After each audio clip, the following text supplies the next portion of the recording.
इसके बाद पीसीएस में। और समीक्षा अधिकारी में 11 फरवरी को जो देखिएगा उसमें जो होता है 3 क्वेश्चन पूछे गए थे एग्रीकल्चर से, कृषि से जो होता है क्वेश्चन पूछे जाते हैं। और एग्रीकल्चर जो था ज्योग्राफी में अगर पढ़ाया जाता तो पढ़ते हैं ज्योग्राफी में, एग्रीकल्चर नहीं तो अलग से नहीं एग्रीकल्चर। लेकिन हम लोग आज थोड़ी सी चर्चा जो होता है शुरुआत क्लास में एग्रीकल्चर जो होता है कृषि से जो होता है कुछ क्वेश्चन की चर्चा करेंगे। अब देखिए क्रोनोलॉजी डाटा दे रहा था, हम क्रोनोलॉजी डाटा की तरह पढ़ेंगे, ऐसा नहीं कि अब वही पुराने डाटा की तरफ फैक्ट याद करके पढ़ लें। तो अब हमें जो होता है क्रोनोलॉजी की तरह भी सोचना पड़ेगा और क्रोनोलॉजी की तरह पढ़ना भी पड़ेगा, ठीक है।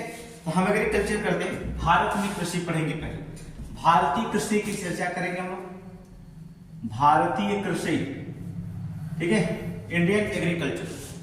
देखिए आपको बता दें भारत एक कृषि प्रधान देश है, आपको पहले से ही पता है, इसमें बताने की जरूरत नहीं है कि भारत जो होता है आपका कृषि प्रधान देश है, कृषि प्रधान देश है। आपको ये पता होना चाहिए कि भारत कृषि प्रधान देश है।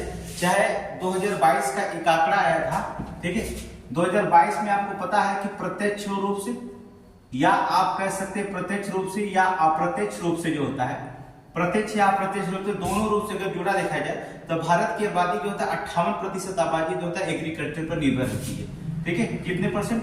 58% जो होता है कृषि पर निर्भर है, 58% जो होता है कृषि पर निर्भर। नोट करेंगे, देखिए पॉइंट, हर पॉइंट नोट करना पड़ेगा क्योंकि भाई देख रहे हैं डेट पूछ रहा है, तो जब वो डेट पूछ रहा है तो कुछ भी एग्जाम में पूछ सकता है।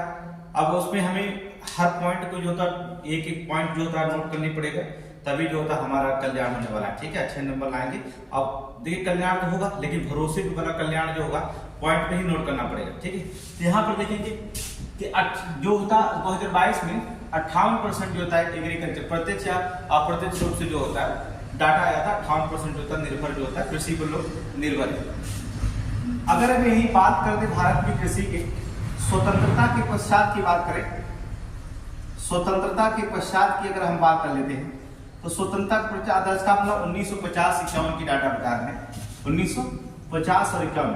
ये क्वेश्चन पूछा भी गया था कि स्वतंत्रता के पश्चात जो होता है भारत में जीडीपी का योगदान कितना था, मतलब भारत की जो था जीडीपी में जो होता है कृषि क्षेत्र से योगदान कितना था, जीडीपी अर्थात जीडीपी ग्रॉस डोमेस्टिक प्रोडक्ट, सकल घरेलू उत्पाद। आपको अब ये सब बताने की जरूरत नहीं क्योंकि आप लोग पढ़ चुके होंगे, तो आप जानते हैं ग्रॉस डोमेस्टिक प्रोडक्ट, ठीक है, सकल घरेलू उत्पाद का जो योगदान था जीडीपी कृषि एग्रीकल्चर से जो था वो 52% था, 52%, नोट करेंगे 52% था एग्रीकल्चर का, ठीक है।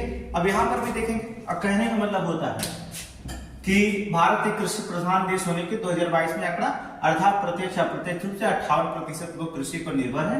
और स्वतंत्रता के पश्चात 1952-51 में अगर जीडीपी में योगदान भारत, आज जीडीपी में सबसे ज्यादा सर्विस सेक्टर का है योगदान, समझ रहे हैं, अभी बताएंगे सबसे ज्यादा सर्विस सेक्टर का योगदान है, कृषि का नहीं। लेकिन जीडीपी में सबसे ज्यादा अगर योगदान जो था स्वतंत्रता के पश्चात अगर देखा जाए तो एग्रीकल्चर का ही था, 52% एग्रीकल्चर का ही था, ठीक है। आज सर्विस सेक्टर पे है, ये इसका तीसरा नंबर पर, आगे कोई दिक्कत नहीं। 2018-19 की हम बात करते हैं, 2018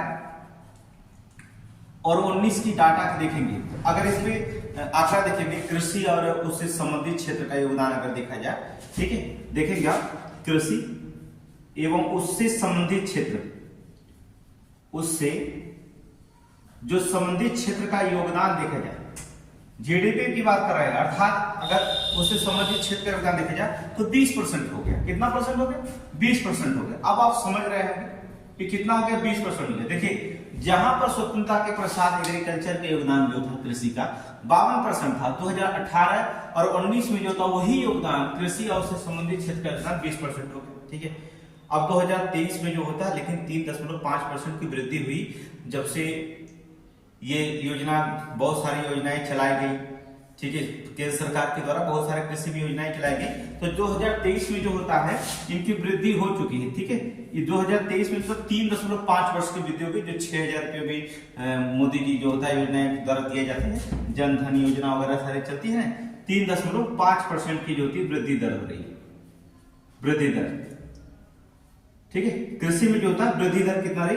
3.5%, 3.5% की वृद्धि रही, ठीक है। आंकड़ा थोड़ी सी देख लेना भाई, क्रोनोलॉजी अगर पूछ दिया तो ऐसे पूछ दिया गया तो आप थोड़ी सा आंकड़ा ध्यान रखना होगा। क्वेश्चन में कुछ भी नहीं छूटेगा, बस आप केवल सुनते रहिए। अगर नोट्स बनाना होगा नोट्स बनाते रहिए, ठीक है। एकदम स्लो मोशन में 1 घंटा 2 घंटे क्लासेज आपको दे देंगे, ठीक है, कोई दिक्कत नहीं होगा। और जो क्लास चल रही है ऑफलाइन तो ठीक है। अब इसमें जो था रिकॉर्डेड वीडियो जो था यूट्यूब पर भी डाल दिया जाएगा, जिससे बच्चे जो दूर के हों वो यूट्यूब पे भी पढ़ सकते हैं, कोई दिक्कत नहीं, ठीक है। तो 2018-19 में जो था कृषि और उससे संबंधित क्षेत्रों का योगदान 20% हो गया, जहां ये आंकड़ा जो था 51-52 में जो था 50-51 में जो था वो 52% रखा गया था। अब हम बता दें आपको, कृषि जो होती है 2 प्रकार से कृषि की जाती है। कौन कौन सी कैसी कृषि की जाती है थोड़ा सा उस पर देखेंगे। कृषि 2 तरह से होती है, ठीक है। नोट्स आप बना लीजिए, कोई दिक्कत नहीं।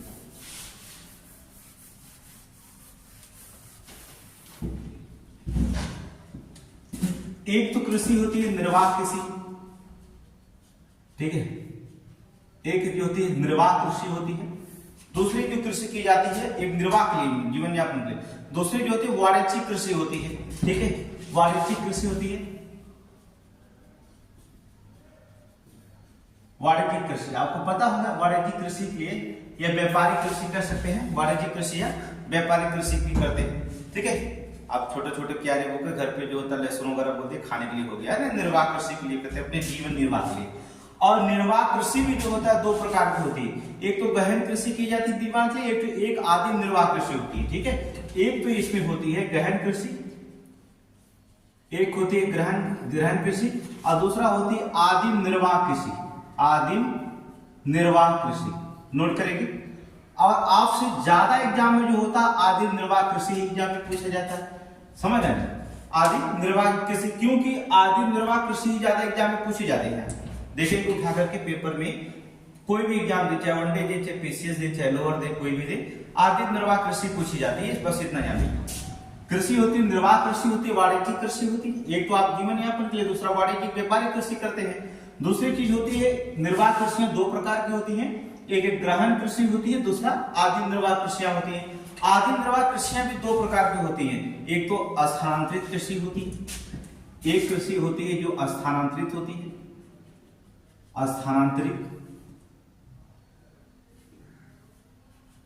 स्थानांतरित कृषि होती है। और दूसरी जो होती है चलवासी कृषि बोला जाता है, कभी कभी पशुचारण कृषि बोला जाता है, ठीक है। चलवासी या पशुचारण कृषि कह सकते हैं, पशुचारण कृषि कह सकते हैं, ठीक है। यहां देखेंगे आदिम निर्वाह कृषि, स्थानांतरित कृषि या चलवासी या पशुचारण कृषि भी कह सकते हैं, ठीक है। स्थानांतरित कृषि सबसे ज्यादा एग्जाम में पूछा जाता है, यहां से इंपॉर्टेंट क्वेश्चन ये बनता है कि स्थानांतरित कृषि जो होती क्या होती है, इंपॉर्टेंट क्वेश्चन यहां से बना, ठीक है। स्थानांतरित कृषि सबसे ज्यादा पूछा जाता है, स्थानांतरित कृषि। अब आपको पता है स्थानांतरित कृषि में अलग अलग राज्यों को, तो जैसे हमारे उत्तरी पूर्वी भारत में अगर आप चले जाते हैं वहां पर एक नाम दिया जाता है उत्तरी पूर्वी भारत में, देखिए उत्तरी। और हमने आपको पीसीएस में नोट्स बनाया था, उत्तरी पूर्वी भारत में कौन सी कृषि की जाती है, झूम कृषि की जाती है। कौन सी चलवासी कृषि, स्थानांतरित कृषि, झूमे कृषि होती है ना। और आपको जो होता है पीसीएस में हमने आपको बताया था, किसी मैगजीन से उठा करके देख लीजिएगा मार्केट में 18 क्वेश्चन नहीं आएगा, लेकिन आपके टेलीग्राम को जो मैगजीन भेजी गई थी या जो व्हाट्सएप पर मैगजीन भेजी गई थी वहां से क्वेश्चन उठा दीजिएगा। 18 से 22 क्वेश्चन उसी मैगजीन से वही शब्द उठा करके दे दिया गया, ठीक है। हाँ थोड़ी सी एक चीज हो गई थी, कुछ में डाटा हमने नहीं दिया था कि इतने मई को, अब इतना नहीं जान पाए कि 5 मई को परीक्षण हुआ या 8 मई को परीक्षण हुआ, थोड़ा सी डाटा देने में, लेकिन वर्ष हमने दिया था। तो वो में क्रोनोलॉजी में ऐसा पूछ दिया था कि 5 मई मंथली पूछ दिया था, थोड़ी सी दिक्कत होगी। नहीं तो 18 से 22 क्वेश्चन आपको हमने जो होता करंट से दिया था।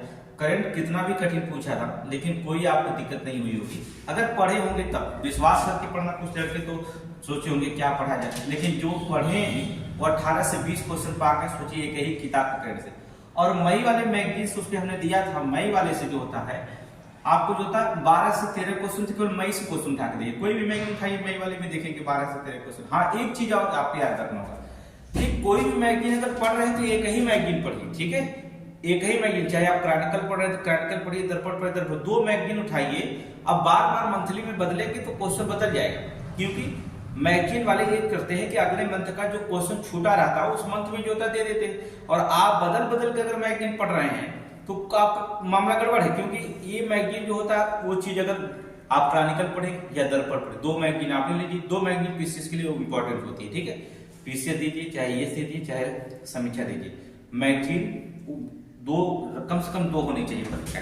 अब वहां पर दो चीज वही पढ़िए, बार बार बदल के पढ़ेंगे तो मान लीजिए इस मैगजीन वाले की जगह ने अगले मंथ में देना चाहता कोई इंपॉर्टेंट चीज तो अगले मंथ में दे दिया, आपने अगले मंथ दूसरा मैगजीन ले लिए तो फिर आपका छूट जाएगा, ठीक है भाई। मेंस में देना होता है करंट मिला करके, ऐसा तो नहीं कि प्रीलिम से दे दिए आप, तो सारी चीजें करंट में ऐसे पूछी जाती है जो भी मैगजीन, और हमने आपको दिया था एक, आप पढ़े होंगे तो ठीक है। चलिए आई जाइए उत्तरी पूर्वी भारत, स्थानांतरित कृषि में उत्तरी पूर्वी भारत में झूम कृषि होती है।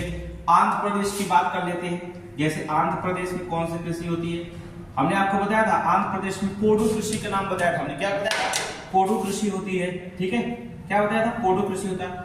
और बहुत सारे राज्यों में बताया था, छत्तीसगढ़ में जो होता हमने दिया कृषि बताया था, दीपा हमने कहता था दीप कृषि होती है छत्तीसगढ़ में, देखे होते आप, ठीक है, छत्तीसगढ़ में। फिर इसके बाद जो होता है छत्तीसगढ़ के बाद हमने बुंदेलखंड में भी बताया था व्यवहार कृषि, नोट कर लीजिए, नोट कर लीजिए, अगर जिसको नहीं पता है वो नोट करते रहे, कोई दिक्कत नहीं। बुंदेलखंड में हमने आपको बताया था, बुंदेलखंड में व्यवहार कृषि, नोट कर लीजिए, जिसको नहीं पता लिखे हैं, बुंदेलखंड में व्यवहार कृषि। ब्राजील में कौन सी कृषि होती है स्थानांतरित, ब्राजील में, अब देखिए समीक्षा अधिकार में ब्राजील में पूछा गया था, स्थानांतरित कृषि ब्राजील में कौन सी होती है, रोका कृषि होती है, ब्राजील में क्या होती है, रोका होती है, ठीक है। अब समीक्षा में भारत का ना पूछ करके किसका पूछा, देखिए पेपर उठा करके प्रीवियस का, ब्राजील में कौन सी स्थानांतरित कृषि, रोका होती है। और इसके बाद पहले पेपर उठा देखेंगे अगर उसके पहले आरो में, तो कहा था मलेशिया में, मलेशिया में स्थानांतरित कृषि का नाम बताओ, जो मलेशिया में आप यूपी के याद कर रहे हैं, भारत क्या करे, अब विदेश का भी पूछने लगा, तो मलेशिया में कौन सी होती है, जिसका नाम होता है लदान, क्या कहा जाता है, लदान कृषि, ठीक है, क्या हो जाता है, लदान कृषि, ठीक है। तो बहुत सारे ये आपको पीडीएफ मिलेगा, मतलब जो भी कृषि एग्रीकल्चर होंगे और भेजा भी है। तो यहाँ पर आदिम निर्वाह कृषियां, स्थानांतरित कृषि, उत्तरी पूर्वी में झूम कृषि होती है, आंध्र प्रदेश पोडू हो जाएगी, छत्तीसगढ़ में दीपा हो जाएगी, बुंदेलखंड में जो होता है व्यवहार कृषि हो जाएगी, ब्राजील में रोका हो जाएगी, मलेशिया में जो होता है लदान कृषि हो जाएगी। ये सब जो होती कृषियां क्या कहलाती हैं, आपकी स्थानांतरित कृषि आती है। तो आप जान गए निर्वाह कृषियां कई प्रकार से होती हैं, पशुचारण या पशुचारण जो होता है चरवासी कृषि, आप इसको बताने की जरूरत है नहीं।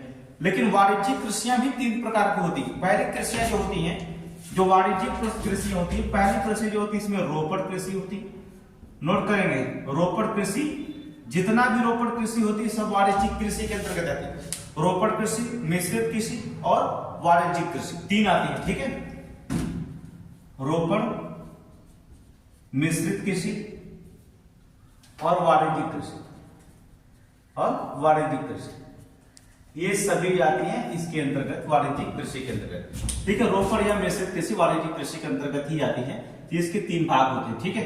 तो यहाँ पर अलग, अब आपको हम बता रहे हैं कि भारत में जो होता है, अगर देखा जाए मुख्य रूप से तीन प्रकार की फसलें उगाई जाती है जो इंपॉर्टेंट है।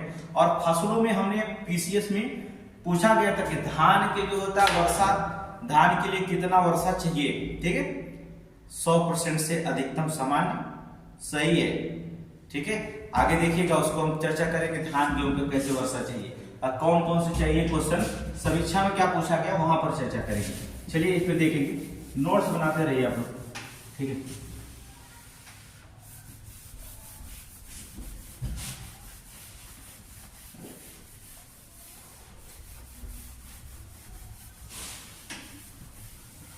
चलिए देखते हैं, भारत में जो होता है मुख्य रूप से तीन प्रकार की फसलें होती हैं, तीन प्रकार की जो थी भारत में कृषि के बाद तीन प्रकार की जो होती है फसलें होती हैं।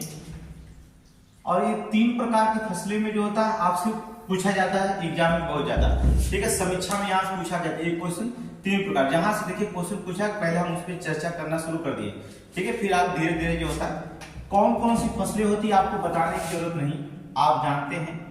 रबी की फसल, ठीक है, रबी की फसल होती है, खरीफ की फसल होती है, खरीफ की फसल, और तीसरी जो होती है जायद की फसल होती है। ठीक है, किसकी होती है? रबी की फसल, खरीफ की फसल और जायद की फसल होती है। ठीक है, रबी की फसल, खरीफ की फसल और जायद की फसल होती है। थोड़ा सा माइक को कर देखिए, टेबल पर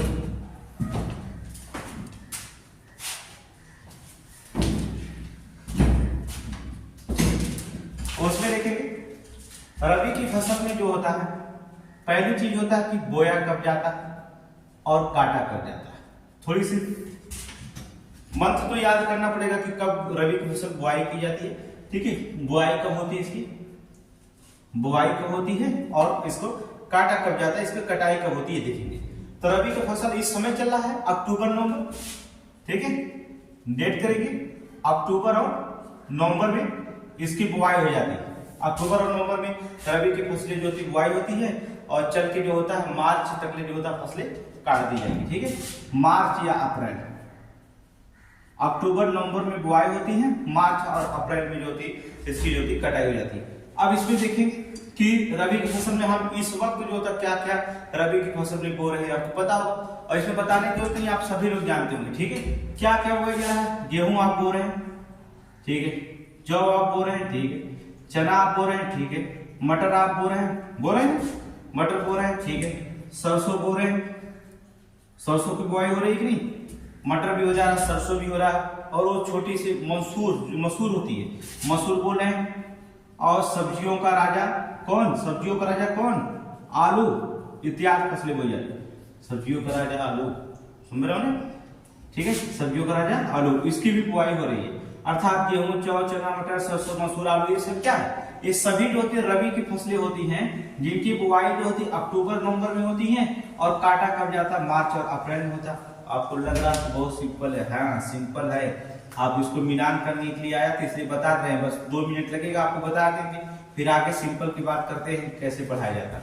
ठीक है, फिर इसके बाद जो तक खरीफ की फसल की बात करें, खरीफ की फसल की बात करें, इसकी बुआई की बात करते हैं, बुआई और इसकी कटाई की बात करें। अगर हम इसकी बुआई की बात करें तो इसकी फसल की जो होती खरीफ की फसल जून या जुलाई में बुआई जाती है। जून या जुलाई में इसकी रबी की फसल को हम बोते हैं, और काटने के महीना कब आता है? जब भी आपको अक्टूबर में रबी की फसल बोएगी तो अक्टूबर में ही आपने जो होता फसल को काट करके तुरंत जो था है गेहूं का रोपण किए। अर्थात इसका मतलब होता अक्टूबर और नवंबर, अक्टूबर और नवंबर में इसको काट करके तुरंत जो होता है रबी की फसल को हटा करके अक्टूबर नवंबर में जो था इसकी जो थी कटाई की जाती है। इसके बाद खरीफ की फसल काट करके तुरंत रबी की फसल लगाई जाती है। तो जून जुलाई में इसकी क्या होती है? खरीफ की फसलें होती, कटाई जो होती अक्टूबर और नवंबर में हो जाती है। अब आपको करेंगे क्या कि कौन कौन सी फसलें जो होती है, अर्थात जून जुलाई में चावल देख रहे हैं, चावल, ज्वार, बाजरा, मक्का देख रहे हैं, लगाते हैं ना, बाजरा हो गया, मक्का हो गया, कपास। अब देखिए पीसीएस में क्या पूछा गया था, एक जो सुन लीजिए, कपास, सोयाबीन की खेती कौन सी फसल? सोयाबीन की खेती, ये देखिए सोयाबीन की पीसीएस में पूछा गया है कि सोयाबीन की फसलें कब लगाई जाती हैं? कब लगाई जाती है? जून जुलाई में, अक्टूबर नवंबर में, या मार्च अप्रैल में, या कौन सी फसलें होती खरीफ की? सोयाबीन, नोट करेंगे सोयाबीन, और कौन सी पूछ सकता है? मूंगफली की खेती, मूंगफली जाना है ना, मूंगफली इत्यादि कृषि जो होता है यहाँ पर लगाई जाती है। तो आपको 2 चीजें पूछा गया था, सोयाबीन और मूंगफली। ये कौन सी फसलें होती है? सोयाबीन की कौन सी फसलें होती है? खरीफ की फसलें है। सोयाबीन कौन सी? खरीफ की। अब आपको लगेगा ज्वार मक्का बड़े आसान है, ये तो ठीक है, लेकिन जो तक फसलें अगर पूछी जाए, आप पूछ दिया जाए कि कपास और सोयाबीन या मूंगफली की कैसे, या कपास कब लगाया जाता, कपास कब लगाया जाता, तो कपास जो होता कब लगाया जाता, या सोयाबीन कब लगाई जाती, या मूंगफली कब लगाई जाती, या मसूर कब बोया जाता है, मसूर कब लगाई जाती है। तो ये सारी चीजें ऐसे क्वेश्चन होता है जो, ये तो बहुत सिंपल क्वेश्चन, वनडे एग्जाम में चावल कब बोया जाता है, खरीफ की फसलें क्या होती, लेकिन ऐसे जायद की फसलें तो आप सभी लोग जानते हैं, जायद की फसलें में कोई वो चीज नहीं है, ठीक है। आप जो होता है मार्च बुआई इसकी जो होती है, बुआई या रोपाई कह सकते हैं, और कटाई की बात करते हैं मार्च अप्रैल में जो होता है, देख रहे हैं। अब मार्च अप्रैल में कौन सी कटाई होती है, ठीक है, रबी की फसलें जिन्हीं काटेंगे, तो मार्च अप्रैल में जो होता है हम लोग इसको बो देंगे, रोप देंगे, रोपाई हो जाएगी, और काटने के समय जो होगा कब होगा, जब ये खेती खाली होगी ना, जब इसको क्या जून जुलाई में खरीफ की फसल जो तक बोना है, इसका मतलब जून जुलाई में इसे काट देना होगा, तो हम इसकी जून जुलाई में क्या कर देंगे, इसकी कटाई देंगे, क्योंकि हम इसकी फसल लगानी हमको है, अर्थात खरीफ की फसल लगानी है। इसे जून जुलाई को काट करके हम खरीफ की फसल यहाँ पर लगा देंगे। क्या खाते हैं, खरबूज, तरबूजा, खीरा, को आती है क्या बोलते हैं, ककड़ी, ठीक है, और तंबाकू, हाँ एक चीज होगा, ठीक है, खरबूज तरबूज आप तो जनबे करते हैं, इसमें कोई बात नहीं है, ठीक है, ये तरबूज तरबूज तो जानते हैं, सब जानते हैं, लेकिन ये तो पूछेगा नहीं कि तरबूज खरबूज खीरा, ये तो आप जाने जाएंगे कब की कब फसलें लगाई जाती है, लेकिन आपसे क्वेश्चन पूछा जाएगा ना कि जो सबसे कठिन होता है जोता आयु पर रबड़ की खेती कब की जाती है, तंबाकू की खेती कब की जाती है, ऐसे ऐसे क्वेश्चन पूछा जाएगा, ठीक है। वाणिज्यिक कृषि के अंतर्गत अगर रख दिया जाएगा तो रबड़ की खेती कब की जाती है, तंबाकू की खेती कब की जाती है, कपास कब लगाया जाता, सोयाबीन कब लगाया जाता, मूंगफली कब लगाया जाता, मसूर कब लगाया जाता, तो क्वेश्चन यहाँ से आयोग जो होता है क्वेश्चन ज्यादा उठाता, यही तो बनना क्रोनोलॉजी। तो क्वेश्चन में कई प्रकार के होते हैं, लेकिन भारत में कृषि तो 3 प्रकार के जान गए कि भारत में कृषि, लेकिन इस कृषि से काम नहीं चल रहा था, ठीक है। अब हमें कृषि में जो होता क्रांति शब्द लानी पड़ी थी, एक शब्द ला गया हरित क्रांति, वहां से क्वेश्चन कैसे बनता थोड़ी सी वहां देख लीजिए, ठीक है, नोट कर लीजिए सभी क्वेश्चन, नोट्स करते जाइए, ठीक है। इसके बाद जो होता तो हमें उपज को बढ़ाना था, ठीक है, हम क्या करेंगे, उपज को बढ़ाने के लिए कौन सी एक हरित क्रांति शब्द लाया गया, ठीक है, उपज बढ़ाने के लिए जो था हमने क्रांति लाने की कोशिश किया, क्रांति क्या हुआ, हरित क्रांति लाएगा, जिसका नाम था हरित क्रांति, इसको भी बताइए। फसल को दोगुना करना था, दोगुना का मतलब होता उपज को उसको बढ़ाना था, कम क्षेत्रफल में ज्यादा उपज हमें लेना था, जनसंख्या धीरे धीरे बढ़ी रही, इसलिए जो था हमें क्या करना, एक शब्द आया जिसका नाम था हरित क्रांति। वास्तविकता बता दें हरित क्रांति शब्द का, देखिए समीक्षा में जो पूछे वही बताएंगे, हरित क्रांति शब्द कहां किसी भी लाया था, तो हरित क्रांति शब्द जो होता है, इस शब्द का प्रयोग जो होता है अमेरिका, अमेरिका के वैज्ञानिक थे, नाम आप सुने होंगे, अमेरिका के जो थे, अमेरिका के डॉक्टर विलियम गॉड, नाम सुने होंगे, अमेरिकी डॉक्टर विलियम गॉड, ठीक है। इस शब्द का प्रयोग जो होता सबसे पहले हरित क्रांति शब्द का जो प्रयोग होता, जो शब्द का प्रयोग किए थे, हरित क्रांति शब्द का जो सबसे पहले प्रयोग किए थे, तो डॉक्टर विलियम गॉड, ये समझ लीजिए शब्दों का प्रयोग किए थे, सिर्फ समझ रहे ना, ये केवल जो हरित क्रांति शब्द का प्रयोग किए थे, डॉक्टर विलियम गॉड शब्दों का प्रयोग किए थे, और इसके प्रेरणा नहीं थे, लेकिन जो था वस्तुतः संपूर्ण विश्व क्रांति हरित क्रांति की जो था प्रेरणा माने जाते हैं। अगर हम बात करते हैं इसमें संपूर्ण विश्व हरित क्रांति की जो प्रेरणा थी वो कौन थे, जो संपूर्ण विश्व हरित क्रांति के प्रेरणा थे, नाम सुनेंगे डॉक्टर नॉर्मन बोरलॉग, नाम सुनेंगे, इधर कई बार क्वेश्चन पूछा गया, 1 से लेकर पीसीएस तक पूछा गया है, डॉक्टर नॉर्मन बोरलॉग, याद रखिएगा, डॉक्टर नॉर्मन बोरलॉग नोबेल पुरस्कार विजेता लिख सकते हैं, इन्होंने जो होता है कृषि में क्या पाया था, नोबेल विजेता, ऐसे लिख सकते हैं, अर्थात क्वेश्चन लिख सकते हैं नोबेल विजेता, नोबेल विजेता, अर्थात हरित क्रांति शब्द का प्रयोग तो अमेरिकी ठीक है, अमेरिका में जो अमेरिकी डॉक्टर विलियम गॉड ने प्रयोग किया था, लेकिन संपूर्ण विश्व में जो था हरित क्रांति का अगर कोई लाने वाला था, क्रांति का अगर प्रेरणा था, तो वह कौन था, अर्थात डॉक्टर नॉर्मन बोरलॉग होता था, हरित क्रांति के प्रेरणा माने जाते, ठीक है। दूसरी चीज होता, इसलिए जो होता है डॉक्टर नॉर्मन बोरलॉग को जो होता है हम लोग क्या कहते हैं, हरित क्रांति के जनक भी नाम जाने जाते हैं। अगर क्वेश्चन कभी भी पूछा जाता है कि हरित क्रांति के जनक कौन थे, ये डॉक्टर नॉर्मन बोरलॉग ही माना जाता है, ठीक है, या इनको कह सकते हैं अर्थात हरित क्रांति के जनक, हरित क्रांति के जनक, जनक कहिए या फादर कहिए, कुछ भी कहिए, आपको तो एग्जाम में आप समझ रहे हैं, पीसीएस का एग्जाम देना है, समीक्षा के बाद इतने बड़े अधिकारी बने जाएंगे तो ये सब शब्द का प्रयोग आप समझ जाते हैं, ठीक है। हरित क्रांति के जो जनक है, जनक कह दिया जाए, फादर कह दिया जाए, तो कौन, नॉर्मन, डॉक्टर नॉर्मन बोरलॉग, ठीक है। अब शुरू होती है कि भाई क्रांति, फसल की उपज दोगुना होने की बात होगी, तो भारत में भी इसकी आवश्यकता थी, तो भारत में हरित क्रांति, अब क्रोनोलॉजी यहाँ से क्वेश्चन पूछेगी दिया कि अब मिलान करने के लिए आएगा कि भारत में बताइए प्रथम हरित क्रांति कब शुरू हुई थी, अब भारत में द्वितीय हरित क्रांति कब शुरू हुई थी। अब क्वेश्चन यहाँ से पूछ दिया तो अब मामला थोड़ी सी दिक्कत हो जाएगी कि हमें भैया भारत का बताया नहीं क्या। तो भारत में जो होता है, अब भारत में भी कृषि की उपज बढ़ाने की जो होता जरूरत हो गई भाई कि भारत में हरित क्रांति जो होता है कब शुरू की गई। तो पहला जो होता है, दो क्रांति से हुई थी, प्रथम हरित क्रांति और फिर था द्वितीय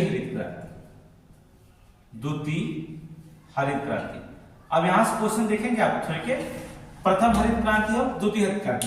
प्रथम हरित क्रांति भारत में कब शुरू हुई थी, तो बता दें 1967 और 68 में। अब हम ये नहीं बताएंगे, क्वेश्चन आप कमेंट में बताइएगा, ऑफलाइन वाले तो बता देंगे, अब ऑनलाइन के बच्चों को कमेंट बताइएगा हरित क्रांति की शुरुआत जब हुई थी उस समय इस देश के प्रधानमंत्री कौन थे। अभी क्रोनोलॉजी मिलेगा ना भाई, अब हम ये नहीं बताएंगे, सारे क्रोनोलॉजी आप ही सब पढ़ लेंगे। एक क्वेश्चन पूछ रहा था, आप भी कुछ मेहनत करेंगे, ठीक है, माइंड पर जितना फोकस करेंगे। जीवन एक समुद्र की तरह है, ठीक है, जैसे समुद्र की तरह है, मान लो एक समुद्र के दूध की तरह है, जैसे समुद्र में भरा हुआ दूध हो, इसे जीवन इतना बड़ा है कि आपको जो होता है एकदम समुद्र की तरह अथाह, आप उसको मथने में तो समय लगेगा तभी तो मक्खन मिलेगा, आप उसको जितना मथेंगे उतना ही जीवन में जो होता है आपको मक्खन मिलेगा। क्योंकि किसी ने कहा है कि आपको बताया गया होगा कि रेत पर जो होता है निशान बैठकर नहीं बनाया जा सकता, अगर निशान बनाना है तो रेत पर क्या करना पड़ेगा, चलना ही पड़ेगा। तो चलने के लिए भी रेत में थोड़ी सी दिक्कत तो होती है, लेकिन जो होता है उसका फल बहुत अच्छा होता है। तो प्रथम हरित क्रांति कब शुरू हुई थी, 1967-68 में जो होता क्रांति जो शुरू की गई थी। और भारत में जो होता था 1967-68 में भारत में जो होता था हरित क्रांति के जनक, भारत में जो होता था हरित क्रांति के जनक जो माने जाते हैं, हरित क्रांति के जो जनक माने जाते हैं वो कौन थे, डॉक्टर एम.एस. स्वामीनाथन, जो भी जल्दी ही में जो मृत्यु हुई थी, डॉक्टर एम.एस. स्वामीनाथन, जिनका अभी हाल ही में मृत्यु हुआ था, डॉक्टर एम.एस. स्वामीनाथन। भारत में हरित क्रांति के जनक कौन थे, डॉक्टर एम.एस. स्वामीनाथन, ठीक है। भारत में हरित क्रांति के जनक मान के कब शुरू हुआ था प्रथम हरित क्रांति, अर्थात 1967-68 में शुरू हुआ था हरित क्रांति का, ठीक है। द्वितीय कार्य अगर देखा जाए, इसमें देखा जाए कि इसमें ज्यादा जोर किस फसलों, कभी कभी क्वेश्चन पूछा जाता, चावल उत्पादकता बढ़ाने के लिए की गई थी सबसे ज्यादा, ठीक है। सर्वाधिक प्रभाव जो होता चावल गेहूं पर ज्यादा फसल पर प्रभाव पड़ा था, तो इसमें जो होता है ज्यादा से ज्यादा फोकस किया गया था, अर्थात हरित क्रांति में जो होता है चावल की उत्पादकता पर, किस पे, चावल की उत्पादकता पर जोर दिया गया, ठीक है। और सबसे ज्यादा अगर प्रभावित हुआ, अगर सर्वाधिक प्रभावित हुई, तो सर्वाधिक प्रभावित जो होता दो फसलें हुई थी, दो फसलें सर्वाधिक प्रभावित मानी जाती हैं, एक तो चावल था और दूसरा कौन सी फसलें प्रभावित हुई हरित क्रांति से, गेहूं। नोट कर लीजिए, ठीक है। कौन सी, अगर हरित क्रांति से सबसे ज्यादा अगर फसलें, बहुत इंपॉर्टेंट क्वेश्चन बहुत पूछे जाता है एग्जाम में कि अगर हरित क्रांति से सबसे ज्यादा अगर प्रभावित हुई तो दो चीजें प्रभावित होती हैं, एक तो चावल, एक तो गेहूं, अर्थात चावल और गेहूं तो ज्यादा प्रभावित हरित क्रांति का प्रभाव पड़ा था।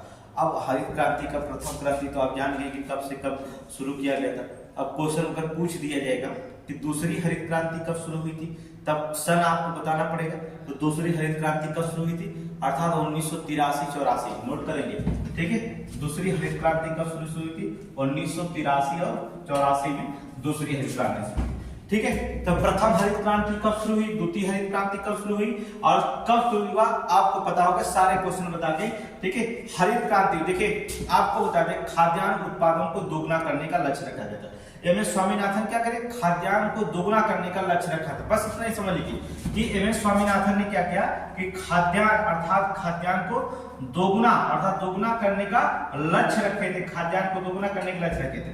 इसी हरित क्रांति को जो था हम कहा जाता है एवरग्रीन रेवोल्यूशन पर बल दिया गया था। एवरग्रीन रेवोल्यूशन नोट कर लीजिए, एवरग्रीन रेवोल्यूशन पर ज्यादा बल दिया गया था, ठीक है। रिवॉल्यूशन, ठीक है, हाँ, एवरग्रीन रिवॉल्यूशन पर ज्यादा बल दिया गया था डॉक्टर एम एस स्वामीनाथन के द्वारा। अब यहाँ से बार बार समीक्षा में चाहे हो चाहे पीसीएस में बार बार आप एग्जाम में पूछा जाता है हरित क्रांति शब्द का प्रयोग किसने किया, डॉक्टर विलियम गार्ड ने प्रयोग किया था। डॉक्टर अमेरिकी वैज्ञानिक डॉक्टर विलियम गार्ड ने प्रयोग किया था। देखिए संपूर्ण विश्व में हरित क्रांति के जनक किसे, डॉक्टर नॉर्मन बोरलॉग। नोबेल पुरस्कार डॉक्टर नॉर्मन जो था बोरलॉग, हरित क्रांति के जनक या फादर डॉक्टर नॉर्मन बोरलॉग जो था। भारत में हरित क्रांति की शुरुआत कब हुई, भारत में प्रथम हरित क्रांति की शुरुआत 1967 में और द्वितीय हरित क्रांति की शुरुआत 1983-84 में हुई थी। और भारत में हरित क्रांति की जो था सर्वाधिक प्रभाव जो था दो फसलों पर पड़ी, एक चावल दूसरा गेहूं था। भारत में हरित क्रांति के जनक जो माने जाते हैं डॉक्टर एम एस स्वामीनाथन। बस इसे जो होता नाम दिया गया रिवाल्व जो होता है, हमने तो एवरग्रीन रिवॉल्यूशन भी कहा जाता है इसे, ठीक है। कुछ ये तो क्रांति लाएगी, फसलों तो लाएगी, लेकिन एक चीज और, भारत में कुछ महत्वपूर्ण क्रांतियां भी लाई गई थी। थोड़ी सी क्रांतियां, सभी क्रांतियां नहीं बताएंगे, कुछ क्रांति आपको बता रहे हैं, ठीक है, कि एग्जाम्पल देना बहुत जरूरी होता है कि भारत में अन्य फसलों को भी क्रांतियां लाई गई थी, केवल चावल गेहूं की नहीं बल्कि अन्य फसलों को भी क्रांतियां लाई गई। कौन कौन सी थोड़ा सा देख लेंगे, उस पर जो था थोड़ी इसको ऊपर देखेंगे क्या लाया गया। अगर हरित क्रांति लाई गई थी तो और भी अन्य क्रांतियां भी लाई गई थी, ऐसा नहीं कि केवल चावल गेहूं खाद्यान्न फसलों पर ही ज्यादा जोर दिया गया था, ठीक है। कुछ अन्य महत्वपूर्ण क्रांतियां थी, कुछ अन्य महत्वपूर्ण क्रांतियां, कुछ अन्य महत्वपूर्ण क्रांतियां, जो क्रांति समीक्षा में पूछी गई उनको बताना है।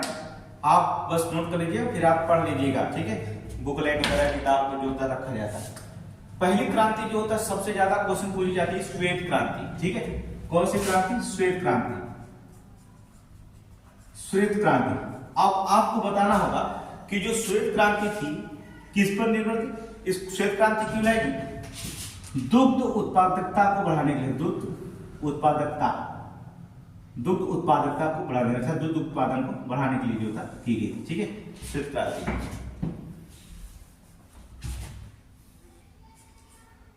दुग्ध उत्पादन, ठीक है, कहने का मतलब दूध उत्पादन। अब आपको थोड़ी सी चीज होगी कि आओ सभी क्रांतियों में तो सम नहीं पूछता, लेकिन अगर श्वेत क्रांति पूछ दिया सन पक्का पूछता है आपसे, और इसका किसी के जनक नहीं पूछेगा, लेकिन अगर दुग्ध क्रांति पूछ दिया तो उसका जनक जरूर पूछेगा, ठीक है, किसके जनक को। इसलिए जो तो कुछ क्रांतियों के जनक भी आपको याद करना पड़ेगा। ऐसे दुग्ध क्रांति के जनक जो होता है, इसको जो था कब लाया गया था, दुग्ध क्रांति 1964-65 में, 1964-65 में। सभी को नहीं, लेकिन कुछ को तो जरूर पूछता जाता, ठीक है। 1964-65 में इसका नाम दिया गया था ऑपरेशन फ्लड। नाम क्या दिया गया था, ऑपरेशन फ्लड, ठीक। दूध क्रांति का नाम ऑपरेशन फ्लड, नाम सुनेंगे, अर्थात इसका नाम दिया गया था ऑपरेशन फ्लड का गया, ठीक है। दूध क्रांति का था ऑपरेशन फ्लड का था। इसका सफलता का श्रेय किसे जाता है, ये क्वेश्चन बहुत इंपॉर्टेंट है। इसकी सफलता का श्रेय किसे कहा जाता है, अर्थात सफलता का श्रेय दूध उत्पादन के ऑपरेशन फ्लड के सफलता का श्रेय किसे है, सफलता का श्रेय किसे जाता है, तो आपको डॉक्टर वर्गीज कुरियन। कौन से डॉक्टर, वर्गीज कुरियन, बस ये आप याद करना पड़ेगा, अर्थात डॉक्टर वर्गीज कुरियन को जो था इसकी सफलता का श्रेय जाना जाता है। तो हरित क्रांति के जनक जान गए, श्वेत क्रांति के जनक जान गए, अर्थात दुग्ध उत्पादन में 1964-65 में ऑपरेशन फ्लड के नाम से जाना जाता था। और जो होता सफलता का जो श्रेय जाता है वो डॉक्टर वर्गीज कुरियन को जाता है, अर्थात वर्गीज कुरियन जो होते जाए जाते हैं। और भी सारे क्रांति हो गए, जैसे हमने बताया कि नीली क्रांति, जैसे कहा नीली क्रांति किस उत्पादन है, मत्स्य उत्पादन से है, मत्स्य उत्पादन से। आप इसको बताना, ठीक है। और भी पूछा जाता है सुनहरी क्रांति, ठीक है, नोट करते रहिए तो सुनहरी क्रांति, ठीक है, सुनहरी क्रांति, कुछ क्रांति नोट कर लीजिए, ठीक है। बागवानी उत्पादन से, बागवानी उत्पादन से, अच्छा सुनहरी क्रांति आपने कहा बागवानी उत्पादन से, ठीक है, कहा कि बागवानी उत्पादन से। बागवानी उत्पादन में करते क्या है? बाग लगाते हैं, फूल लगाते हैं, पौधे लगाते हैं, इससे उत्पादन होता है। बागवानी उत्पादन में हाँ फूल पौधे लगाएंगे तभी तो उत्पादन होगा, अर्थात पौधे लगाते हैं, लेकिन बागवानी उत्पादन में दो चीजें रखा जाता है। इसका मतलब होता है किससे? फल व सब्जी उत्पादन। बागवानी उत्पादन का मतलब क्या होता है? फल और सब्जी उत्पादन, ठीक है। यही कि सब्जी उत्पादन को कौन सी क्रांति कहते हैं? सुनहरी क्रांति। सुनहरी फल उत्पादन की क्रांति सुनहरी क्रांति के अंतर्गत आती है। तो अब लड़के घर में जो फल उत्पादन बागवानी क्रांति याद करनी है और एग्जाम में जाकर के फल और सब्जी उत्पादन को बताइए। सब्जी उत्पादन जैसे इसमें जो था इकोसिस्टम, इको जो था टेम्परेचर पूछा गया था, ठीक है। तो अब कुछ लोग जो होता है इन्वायरमेंटल टेम्परेचर अलग अलग पूछा गया था क्रोनोलॉजी के साथ, लेकिन जो होता है आपको कोई दिक्कत नहीं, सब क्वेश्चन आ जाएगा, ठीक है। सुनहरी क्रांति में बागवानी उत्पादन या फल सब्जी, और पीली क्रांति में खाद्य और तेलों को तिलहन जानते हैं। गोल्ड क्रांति तो आप जानते हैं, गोल्ड क्रांति बताने की जरूरत नहीं है। गोल्ड क्रांति किसके अंतर्गत आती है? गोल्ड क्रांति अंडा, ठीक है। क्या करेंगे? गोल्ड क्रांति अंडा उत्पादन के नहीं, बल्कि अगर गोल्ड क्रांति अगर रखना होगा तो अंडा नहीं बल्कि आलू उत्पादन से रखिएगा, ठीक है। आलू उत्पादन की वृद्धि से रखिएगा, नोट कर लीजिए। आलू उत्पादन यूपी में, यूपी प्रथम स्थान, नोट कर लीजिए। यूपी प्रथम स्थान, आलू में जो होता है यूपी प्रथम स्थान रखता है। सब्जियों का राजा आलू, अर्थात यूपी में प्रथम स्थान इस पे आप रखेंगे, ठीक है। सदाबहार क्रांति, सदाबहार क्रांति, अब देखिए जो समीक्षा में पूछा गया हम उसकी चर्चा कर रहे हैं, और क्रांतियां आपकी किताब में मिलती है, ठीक है, नोट कर लीजिएगा जो था, ठीक है। मिट्टी को उन्नत बनाना, ठीक है। सदाबहार क्रांति का मतलब क्या होगा? मिट्टी को उन्नत बनाना। और बताइए मिट्टी को जो था उन्नत बनाएंगे तो फसलें ज्यादा से ज्यादा आपकी होंगी। आपको पता होना चाहिए कि फसलें क्या होंगी, ज्यादा से ज्यादा। मिट्टी को जो था उन्नत बनाना, और इसमें रखा जाता है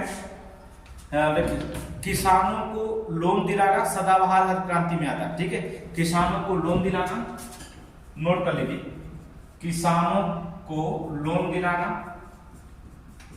लोन दिलाना। आप सुने नहीं होंगे कि किसानों को लोन दिलाना कौन सी क्रांति के अंतर्गत आता है। किताब अच्छे पढ़े होंगे तो आप जान गए होंगे, नहीं किताब पढ़े होंगे तो कौन बात है। किसान को जो होता है लोन दिलाना कौन सी क्रांति कही जाती है? अर्थात सदाबहार क्रांति के अंतर्गत किसानों को लोन दिलाना। और भी इसमें रखा जाता है रेन वाटर और हार्वेस्टिंग, रेन वाटर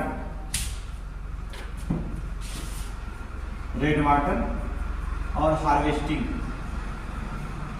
ठीक है। नोट करेंगे रेन वाटर और हार्वेस्टिंग, अर्थात और भी इसमें आता है एक कृषि शोध को बढ़ाना, ठीक है। एक कृषि शोध को बढ़ाना, नोट कर लीजिए अच्छा कुछ क्वेश्चन। एक कृषि शोध को बढ़ाना, क्योंकि एग्जाम में अगर समीक्षा में पूछे, इस बार गलती नहीं करना पीसीएस की तरह, इसलिए जो था हमने शॉर्टकट में जो था जो वीडियो पढ़ाया था, इस बार सोचा है कि आपको बोर्ड पर ही पढ़ा करके खूब अच्छे से जो था गेन करा दें। अर्थात हार्वेस्टिंग, रेन वाटर, कृषि शोध को जो होता है बढ़ाना, पूरी तरह से खाद्यान्न पर निर्भर बनाने का लक्ष्य ही क्या कहलाता है?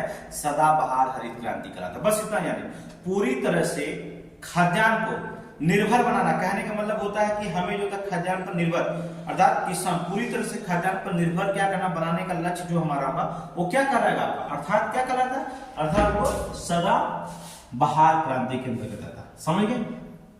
बहुत सारी क्रांतियां होती है, पढ़ते रहिएगा अपनी किताब से, लेकिन हमारी क्रांति थोड़ी सी अलग रहेगी, क्योंकि हमको देना है समीक्षा दिखाए। अब देख रहे हैं पैटर्न कैसे कैसे घुमा रहा है, तो हमें जो होता है बहुत गहरे से पढ़ना पड़ेगा, पैटर्न के हिसाब से पढ़ना पड़ेगा। अब हम वही पैटर्न पढ़ाएंगे तो मामला गड़बड़ हो सकता है, ठीक है। इस बार जो होता है पीसीएस में भी एक उसी से कितना भी क्वेश्चन कठिन पढ़ाए, लंबा वीडियो बनाएंगे, लंबे पढ़ाएंगे, लंबे क्लास होगा। जो तो हमने 15 दिन का क्लास लिया, लेकिन 3 महीने के क्लास हम लेंगे, लेकिन पीसीएस शुरू करेंगे तो एक अच्छे क्लास होगा। और हम सोच रहे हैं समीक्षा पीसीएस 6 तारीख को शुरू होगा, तो आरओ को हमने पढ़ाना शुरू कर दिया आज से, ठीक है। डेली आपको जो था आरओ का क्लास मिलेंगे, ये दूसरे टीचर हमारे हिस्ट्री भी पढ़ाएंगे, ज्योग्राफी भी पढ़ाएंगे, तो हमारा जो था सब्जेक्ट अलग हो जाएगा। तो यहाँ पर जो होता है क्वेश्चन लिखा था सदाबहार क्रांति। अब एक क्रांति और भी सबसे ज्यादा पूछी जाती है जो इंद्रधनुष क्रांति होती है। इंद्रधनुष अगर हम देखेंगे सभी क्रांतियों को साथ लेकर चलना आपको नई कृषि नीति 2002 में जो 2000 में लागू की गई थी उसे हम कहते हैं इंद्रधनुष क्रांति। अब सब पूछ दिया तो मामला थोड़ी सी गड़बड़ हो जाएगा, थोड़ी सी ऊपर मिटा रहे हैं, ठीक है। देखेंगे इंद्रधनुष क्रांति, अब यहां पर देखेंगे इंद्रधनुष क्रांति। भाई हो सकता है इसके साथ श्वेत क्रांति के साथ इंद्रधनुष क्रांति भी मिला दे, ठीक है। तो इसको कब लाया गया, क्वेश्चन पूछा जाएगा कि इंद्रधनुष क्रांति कब लाया गया था, ठीक है। इसे जो था नई कृषि नीति जब लाई गई थी 2000 में लागू किया गया था। नई कृषि नीति के तहत नोट करेंगे, नई कृषि नीति के तहत 2000 में लागू हुई, ठीक है, लागू नोट करेंगे। अर्थात नई कृषि नीति के तहत सन 2000 में इसे लागू की गई थी। अब जो होता है इंद्रधनुष क्रांति का है सभी क्रांतियों को, जितनी भी क्रांतियां चलेंगी, चाहे नीली क्रांति, पीली क्रांति हो, चाहे आपको सुनहरी क्रांति हो, रजत क्रांति हो, धूसर क्रांति हो, काली क्रांति हो, या जो होता है गुलाबी क्रांति, कोई भी क्रांति हो, सभी क्रांतियों को साथ लेकर चलने वाले के परिणाम स्वरूप ही इसे नई कृषि नीति के तहत लागू किया गया सन 2000 में। इसे नाम दिया गया इंद्रधनुष क्रांति। क्या कहा जाता है, सभी क्रांतियों को लेकर चलने वाली। नोट करेंगे, सभी क्रांतियों को लेकर चलने वाली, सभी क्रांति को लेकर चलने वाली, कुछ को नहीं लेकर चलने वाली। कुछ क्रांति है जिसे नहीं लेकर चलती है, लेकिन बस एग्जाम में क्वेश्चन पूछा जाता है कि सभी क्रांतियों को किसके अंतर्गत। भाई समीक्षा में पूछा गया कि सभी क्रांतियों किसको, इंद्रधनुष के अंतर्गत सभी क्रांतियों को लाया जाता है, बस यही क्वेश्चन पूछा गया था। तो हम काहे गलती करें इस पॉइंट को लिखने में, अगर इस पॉइंट को पूछा गया है हम इस पॉइंट को क्यों गलती करें, इसको हम पूरा कर देंगे, ठीक है। और भी चलेंगे, आप लिख सकते हैं रजत क्रांति किससे संबंधित है। चलिए कुछ क्रांति और बता दें, फटाफट नोट कर लीजिए, नोट करिए तुरंत। कुछ क्रांतियां और है, नोट करिए आप।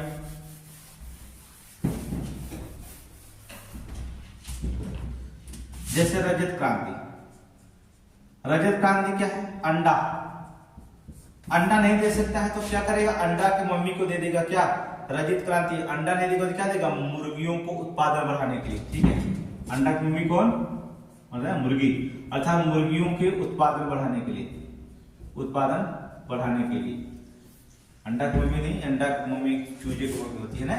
अर्थात रजत क्रांति अर्थात अंडा या मुर्गियों के उत्पादन बढ़ाने के लिए जो होता है, ठीक है। और दो बार धूसर क्रांति, धूसर क्रांति जो क्वेश्चन क्रांति करेंगे उसी की बात करेंगे। धूसर क्रांति उर्वरक उत्पादन, उर्वरक उत्पादन। और कौन सी क्रांति, तुरंत तुरंत बताइए तो। काली क्रांति, चलिए काली क्रांति, कुछ ही क्रांतियों के नाम बताएंगे, सभी को नहीं, ठीक है। और पढ़ लीजिए किताब से आपके पास। काली क्रांति जो होता है पेट्रोलियम, पेट्रोलियम और क्या कह सकते हैं, खनिज तेल। पेट्रोलियम जरूरी नहीं कि पेट्रोलियम ही दे दे, वो क्या कर सकता है, खनिज तेल सकता है, ठीक है। खनिज तेल नहीं दे सकता तो क्या दे सकता है, कोयला, ठीक है। कोयला, मान लीजिए कोयला भी नहीं देंगे तो, अर्थात काली क्रांति के अंतर्गत पेट्रोलियम भी आता है, खनिज तेल भी आता है, कोयला भी आता है, और भी आता है का एथेनॉल। नोट करेंगे, एथेनॉल, एथेनॉल का उत्पादन, एथेनॉल का उत्पादन नोट करेंगे, देख लीजिए। काली क्रांति के अंतर्गत कितना आ गया, आप लड़के बच्चे देखिए बहुत तब किताब में लिखा रहता है एथेनॉल का उत्पादन। अब भाई कुछ क्वेश्चन तो ऐसे रहेंगे जो आपको पढ़ना पड़ेगा एनसीईआरटी बुक्स में, कुछ जो होता है एनसीईआरटी बुक्स पढ़ने पड़ेंगे, तो कुछ जो होता है आर्थिक डाटा आता है भारत सरकार को, वहां पढ़ना पड़ेगा। तो एथेनॉल क्रांति, अब एथेनॉल पे ज्यादा जोर दिया गया, आपको पता होगा। एथेनॉल क्रांति, कोयले क्रांति, कोयला अर्थात क्रांति मतलब एथेनॉल उत्पादन में, कोयले उत्पादन में, खनिज तेल उत्पादन में, पेट्रोलियम उत्पादन के लिए कौन सी क्रांति चलाई गई, अर्थात काली क्रांति चलाई गई। काली क्रांति के नाम भी और भी दे सकते, जरूरी नहीं कि काली क्रांति ही पूछा जा सकता है। देखिए नंबर चेंज कर सकता है, भैया हम तो दोष नहीं देंगे तो कह देगा श्याम क्रांति। देखेंगे ना सीसेट के पेपर में पूछा गया था, श्याम कौन जो था एकार्थी शब्द है, पूछा गया था, कौन से इनमें से बिलोंग नहीं, ये पूछा गया था, कौन से इसमें से बिलोंग नहीं थी, कौन नहीं जाएगा, श्याम और काली, बात एक ही होता, ठीक है। तो यहाँ पर देखिए श्याम क्रांति दे दे या तो काली क्रांति दे दे, तो पेट्रोल, खनिज, कोयला, एथेनॉल उत्पादन में रखे जाते हैं, ठीक है। और एक लास्ट देख लीजिएगा गुलाबी क्रांति, और आप खुद अपनी क्रांति जो होता है आप अपनी किताब से पढ़ लीजिएगा, नहीं मिलेगा तो नोट्स भेजा जाएगा। अर्थात गुलाबी क्रांति प्याज और नियान नोट करेंगे, प्याज व झींगा उत्पादन नोट करेंगे, झींगा उत्पादन के लिए, ठीक है, झींगा उत्पादन के लिए चलाएगी, नोट करेंगे, प्याज या झींगा उत्पादन के लिए जो था चलाएगी जो, ठीक है। झींगा मछली जानते हैं, हाँ वो झींगा मछली होती है, ठीक है, झींगा मछली उत्पादन के लिए बढ़ाएगी, ठीक है। तो श्याम या काली क्रांति, ठीक है, पेट्रोलियम, खनिज तेल, कोयला, एथेनॉल उत्पादन के लिए होता है। गुलाबी क्रांति प्याज और झींगा, और जितनी भी क्रांतियां चली है आपकी, गुलाबी क्रांति से लेकर के जितना भी क्रांति है आप अपने बुकलेट में पढ़ लीजिएगा, नहीं अगर मिलेगा तो फिर बुकलेट पे जो होता है हम खुद दे देंगे आपको, ठीक है, टेलीग्राम पर अगर हम देते। तो ये इतना जाने, क्वेश्चन 2 तैयार हो गया है, समीक्षा के 1 से 2 क्वेश्चन तैयार कर दिए गए आपने, समझ लीजिए, बहुत मेहनत से पढ़ रही है, बहुत मेहनत से पढ़ते रहिए, ठीक है। आगे देखेंगे क्या कहा जाता। अब थोड़ी सी क्रोनोलॉजी यहाँ लगाना पड़ेगा आपको, ठीक है भैया। अब वहां पर हमको डर डर के पढ़ना पड़ता, पहले तो ऐसे पढ़ा देते थे, ठीक है।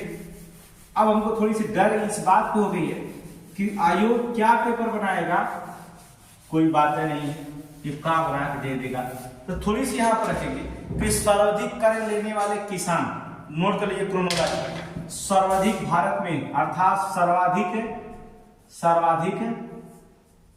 कर्ज लेने वाले, ठीक है, किसान, याद रखिए, जो सर्वाधिक कर्ज लेने वाले किसान परिवार कहाँ के सबसे ज्यादा, ठीक है, सर्वाधिक कर्ज लेने वाले किसान परिवार।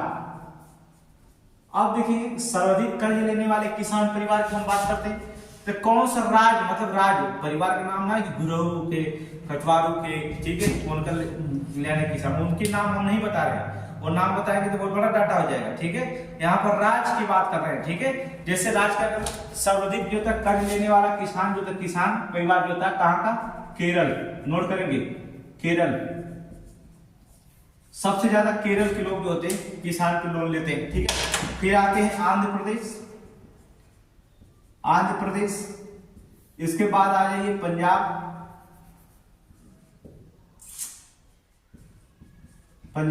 ठीक है, पंजाब में जो होते हैं ज्यादा किसान जो लेते हैं। इसके बाद जो होता है तमिलनाडु। अभी अगर क्रोनोलॉजी से डर लग रहा है कि भैया अगर नाम दिखा दे, केरल, आंध्र प्रदेश, पंजाब, तमिलनाडु किसान में सबसे ज्यादा कर्ज लेने वाले किसान परिवार पूछ दिया, ठीक है, क्वेश्चन पूछ दिया, तो क्या करेंगे आप, ये रखे जाएंगे। अब कहीं पंजाब, उत्तर प्रदेश, हरियाणा, महाराष्ट्र ये थोड़ी लेट में आते हैं, तो सबसे ज्यादा अगर किसान अगर लोनिंग करते हैं तो यही पर आते हैं, अर्थात केरल, आंध्र प्रदेश, ठीक है, पंजाब, और कहां पर आ जाएंगे, तमिलनाडु पे, ठीक है, कहां पे, तमिलनाडु पे। अब आपको थोड़ी सी ध्यान देनी होगी किसमें, कि अगर डाटा पूछ देता तो ये भी बहुत इंपॉर्टेंट है, तो डाटा भी पूछा जा सकता है। तो 2,13,600 जो था केरल में, 2,13,600 किसान जो होता है केरल में जो होता है, उन्होंने क्या कर दिया, लोन लिया था 1,23,400 लगभग, ठीक है, 1,23,400 किसान यहाँ पर कर्ज लिए थे, ठीक है। भी कौन आशा है, इसलिए हम डर गए, इसलिए हम पूरा डाटा दे दे रहे हैं आपको, ठीक है। एग्जाम में 1,19,500, 1,19,500, ठीक है, पंजाब के किसान लिए थे 1,19,500 जो था, और 1,15,900, 1,15,900 किसान जो होता है कहां पर लिए थे, तमिलनाडु में किसान जो होता है लोन लिए थे, ठीक है, कर। तो सर्वाधिक कर लेने वाले किसान परिवार में इसे 4 डाटा, इससे ज्यादा 5वां नहीं देगा, ये आपको पता है, 4 से ज्यादा देता नहीं है, तो 4 डाटा आप सुन लीजिए, एग्रीकल्चर में रखेंगे। अब हम प्रमुख फसलों की प्रजातियां, उनके रोग, और यहाँ से क्वेश्चन बहुत पूछता है। अब हेडिंग आप डालेंगे, ये क्वेश्चन आप पढ़ाएंगे, ठीक है, आप हेडिंग डालेंगे प्रमुख फसलें, 2 फसलें चर्चा करेंगे, फिर और कल फसलें करेंगे। प्रमुख फसलें, उत्पादन, उनकी प्रजातियां, उत्पादन की जरूरत नहीं है, ठीक है, क्या पूछा जाता है, फसलें और उनकी प्रजातियां जो पूछी जाती है, ठीक है, उनकी प्रजातियां कौन कौन सी प्रजातियां होती हैं और उनमें लगने वाले रोग आपको याद रखना होगा, उनमें लगने वाले रोग, ये समीक्षा अधिकारी का है, उनके लगने वाले रोग, ठीक है। ये आपको क्या है, आरओ का इंपॉर्टेंट क्वेश्चन है। रोग तो पूछता ही पूछता है समीक्षा में, ठीक है। आरओ में देखेंगे फसलों के रोग तो पूछता है, अब किस फसल का कौन सा रोग पूछेगा तो हमें नहीं पता, लेकिन इतना जरूर पता है, पूछेगा तो हम बताएंगे, बस इतना पता है। अब पूछ के दिखा है, कोई दिक्कत नहीं होता। तो पहला फसल क्या देखेंगे, हेडिंग में प्रमुख फसलें, उनकी प्रजातियां, उनके लगने वाले रोग, ठीक है, उनके लगने वाले रोग। और पहली फसल हम पढ़ते हैं, चलिए गेहूं और चावल की 2 फसलें आज हम करेंगे डिस्कशन, अन्य फसलें का डिस्कशन कल करेंगे, ठीक है, अन्य फसलों का डिस्कशन जो तक कल करेंगे। तो यहाँ पर देखेंगे पहली फसल जो होती है गेहूं की कर लेंगे, ठीक है। पहली फसल क्या होती है, गेहूं की चर्चा कर लेते हैं। गेहूं को जो होता है फसलें जो होती है, पहली चीज होती है कि इसकी जलवायु की जरूरत पड़ती है। क्या गेहूं में जो होता है जलवायु, जलवायु इसकी कौन सी होनी चाहिए, शीतोष्ण जलवायु, देख रहे हैं, क्योंकि अब आप पीसीएस में पूछा है तापमान कितना चाहिए, वर्षा कितना चाहिए, तो यहाँ पूछ ही सकता है समीक्षा में जलवायु कितना चाहिए, ठीक है। तो हमें नहीं पता, आपको भी नहीं पता, पता है जलवायु चाहिए, अर्थात वर्षा। अब गेहूं के लिए ज्यादा वर्षा जरूरत नहीं होती है, पता है ठंडी में वर्षा होगी तो आप लोगों को दिक्कत हो जाएगी, 50 सेंटीमीटर जो तो वर्षा की अधिकता होगी, ठीक है, 50 सेंटीमीटर वर्षा की अधिकता नोट करते रहेंगे। अभी इसमें आगे जातो छड़ी है, ठीक है, 50 सेंटीमीटर। तापमान कितना चाहिए, ठंडी में तापमान आपको कितना मिलता होगा पता है, अगर ज्यादा तापमान होगा तो कहेंगे गर्मी पड़ रही है, ठंडी में गर्मी पड़ेगी, तो तापमान तो ज्यादा मिलेगा नहीं, 10 डिग्री से 15 डिग्री सेल्सियस का तापमान गेहूं के लिए पर्याप्त होता है। और नहीं इससे ज्यादा अगर तापमान पड़ने लगे तो गेहूं फसलें खराब हो सकती है, छोटी हो सकती है, उनका उत्पादन जो होता है, गेहूं की जो बलियां होती हैं वो बलियों में जो होता है दाने बहुत कमजोर पड़ जाते हैं, ठीक है, अगर ज्यादा गर्मी पड़ने लगे। ठंडी और कोहरा होना गेहूं के लिए सबसे अच्छा माना जाता है, ये भी जान लीजिए, तभी गेहूं का उत्पादन हम बढ़ा सकते हैं, ठीक है। कृषि में देखेंगे तो शीतोष्ण 50 सेंटीमीटर वर्षा की अधिकता होती है, ठीक है। तापमान जो होता है 10 से 15 डिग्री सेल्सियस तापमान हम रख देंगे। कृषि क्षेत्र जो होता है गेहूं उत्पादन में जो होता है प्रथम स्थान पर आपका यूपी रखता है, याद रखिएगा।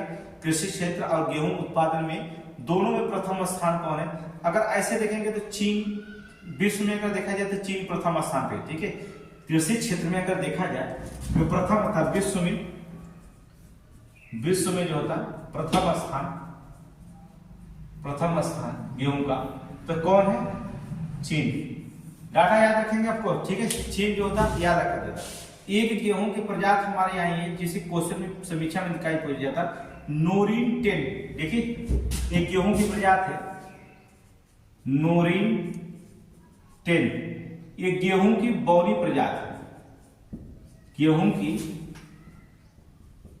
बौनी प्रजाति है, ठीक है। नोरिन 10 नोट करेंगे। नोरिन 10 जो होता है गेहूं की जो होती बौनी प्रजाति होती, गेहूं की जो होती बौनी प्रजाति पाई जाती है उसे नोरिन 10 कहते हैं, ठीक है। अब क्वेश्चन समीक्षा अधिकारी में पूछा गया, क्या क्या क्वेश्चन पूछा गया, थोड़ी सी उस पर हम चर्चा कर देते हैं, गेहूं के उत्पादन में क्या क्या पूछा गया, फिर इसके बाद आगे चलेंगे, ठीक है। आपके एग्जाम में क्या पूछा गया, पहला चीज पूछा गया कि मैक्रोनी गेहूं, देखिए देखेंगे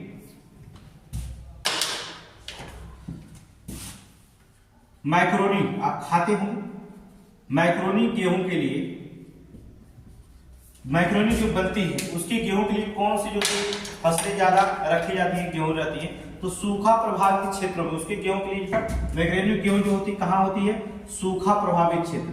नोट करेंगे, नोट करते रहिए आप लोग, सूखा प्रभावित क्षेत्र मैक्रोनी गेहूं कहाँ होती है, सूखा प्रभावित क्षेत्रों में मैक्रोनी गेहूं बोला जाता है, ठीक है। गेहूं में जो होता मैक्रोनी गेहूं जो होता उत्तर प्रदेश गेहूं उत्पादन में जो होता सबसे अग्रणी है, यहाँ लिख लीजिएगा। विश्व में अगर ये है तो भारत में लिख लीजिएगा कि भारत में जो होता है यूपी जो होता है प्रथम स्थान रखता है, ठीक है। भारत में जो होता है यूपी जो होता है प्रथम स्थान रखता है, यहाँ पर देखिए, ठीक है। यूपी जो होता है भारत में यूपी है, और विश्व में अगर प्रथम स्थान रख देखेंगे तो यहाँ पर रखेगा चाइना और भारत में यूपी। एक एक पॉइंट आपको इंपॉर्टेंट क्वेश्चन बताएंगे, एक एक पॉइंट जो होता है। मैक्रेनी गेहूं जो होता है सूखा प्रभावित क्षेत्रों में, अर्थात सूखा प्रभावित क्षेत्रों हेतु जो होता है मैक्रेनी गेहूं का उत्पादन किया जाता है। ठीक है, गेहूं में जो गेहूं होता है उसमें एक प्रोटीन पाया जाता है, पता है गेहूं में प्रोटीन पाया जाता है। अब क्वेश्चन पूछा जाता है एक प्रोटीन पाया जाता है, गेहूं में कौन सी प्रोटीन पाया जाता है? गेहूं में प्रोटीन पाया जाता है, और वो कौन सी प्रोटीन होती है ये भी क्वेश्चन पूछा गया आपके समीक्षा में। कौन सी प्रोटीन होती है? गेहूं में कौन सी प्रोटीन होती है? गेहूं में कौन सी प्रोटीन होती है? गेहूं में गुलेटिन प्रोटीन पाई जाती है। कौन पाई जाती है? गुलेटिन। नोट करेंगे, नोट करेंगे, नोट करिए आप इसे। गुलेटिन गेहूं में जो होता है ग्लूटेन जो होता है प्रोटीन पाई जाती है। नोट करेंगे गेहूं में कौन सी प्रोटीन? ग्लूटेन। कई बार समीक्षा में पूछा गया, आपकी पारी चूकना नहीं है, चाहे वो कितना भी गहरा क्वेश्चन बनाए। इस बार पेपर को कितना भी आयोग कठिन बनाए, कोई चिंता करने की बात, ठीक है। एक एक लाइन पढ़ाया जाएगा, एक एक लाइन बताएंगे कई सूत्र। अर्थात मैक्रोनी गेहूं सूखा प्रभावित क्षेत्र में प्रोटीन भी होता है, अर्थात गेहूं में एक प्रोटीन पाई जाती है जिसे ग्लूटीन प्रोटीन कहा जाता है। ठीक है, यहाँ पर कुछ प्रजातियां जैसे यहाँ नोरिन प्रजातियां पाई जाती हैं, गेहूं की कौनी प्रजाति होती है। उसी तरह से जो होता है गेहूं की प्रजातियां और भी हैं। ठीक है, गेहूं की जो होता है प्रजातियों की बात करें, गेहूं की प्रजातियां नोट करेंगे कौन कौन सी प्रजातियां होती हैं जो एग्जाम में पूछा जाता है। पहला होता है राज 3077, ठीक है, राज नोट करेंगे, राज 3077, ये भी जो होता है गेहूं की प्रजाति 3077। इमर गेहूं, एक गेहूं पाया जाता है इमर गेहूं, नोट करेंगे इमर गेहूं, समझ रहे हैं? इमर गेहूं, ये इमर गेहूं जो होती है नोट करिए। इमर अर्थात इमर गेहूं जो होता है कहां पर पाया जाता है? पानी की जरूरत नहीं होता। ठीक है, इमर गेहूं दक्षिणी भारत में, इमर गेहूं कहां पाया जाता है? दक्षिणी भारत में। नोट करेंगे दक्षिणी भारत में कौन सा गेहूं पाया जाता है? इमर गेहूं, अर्थात इमर गेहूं कहां पाया जाता है? दक्षिणी भारत में। नोट करेंगे दक्षिणी भारत में जो होता है इमर गेहूं पाया जाता है। ठीक है, इमर गेहूं की प्रजातियां कहां पाई जाती है? दक्षिण भारत में। नोट करेंगे दक्षिण भारत में। क्या होता है? कौन से गेहूं में प्रोटीन पाई जाती है? ग्लूटीन प्रोटीन पाई जाती है। नोट करिए ग्लूटीन प्रोटीन से जो होता है इसमें जो होता है पाई जाती है, ग्लूटीन प्रोटीन से जो होती है पाई जाती है। कल्याण सोना गेहूं की एक प्रकार की किस्म है, ये क्वेश्चन पूछा गया था। ठीक है, गेहूं की किस्म की बात करते हैं, एक किस्म जो होता है सबसे ज्यादा पूछा जाता है कल्याण सोना। ठीक है, ये क्वेश्चन समीक्षा अधिकारी में 2 बार पूछा गया। कल्याण सोना गेहूं की एक प्रकार की किस्म होती है कल्याण सोना, नोट करेंगे। ठीक है, ये गेहूं की प्रजातियां, इतना तो प्रजाति पूछा गया। अब थोड़ी सी गेहूं का रोग आपसे बहुत पूछा जाता है। अब ठीक है, कुछ चीजें दवाई भी बता देंगे आपको। तो क्या होता है गेहूं के बारे में जाने, अर्थात तापमान शीतोष्ण होगा, जलवायु शीतोष्ण होगा, वर्षा 50 सेंटीमीटर की, तापमान 10 से 15 डिग्री सेल्सियस होगा। विश्व में प्रथम स्थान चीन का होगा। अब भारत में जो होता है उत्तर प्रदेश प्रथम स्थान होगा। और जो होता है देखेंगे नोरिन टेप जो होता है गेहूं की एक बौनी प्रजातियां होगी। कल्याण सोना गेहूं के एक प्रकार की किस्म जो कि मैक्रोनी गेहूं सूखा प्रभावित क्षेत्रों में होता है। गेहूं में प्रोटीन पाया जाता है, ग्लूटीन प्रोटीन पाया जाता है। इमर गेहूं दक्षिणी भारत में पाई जाती है।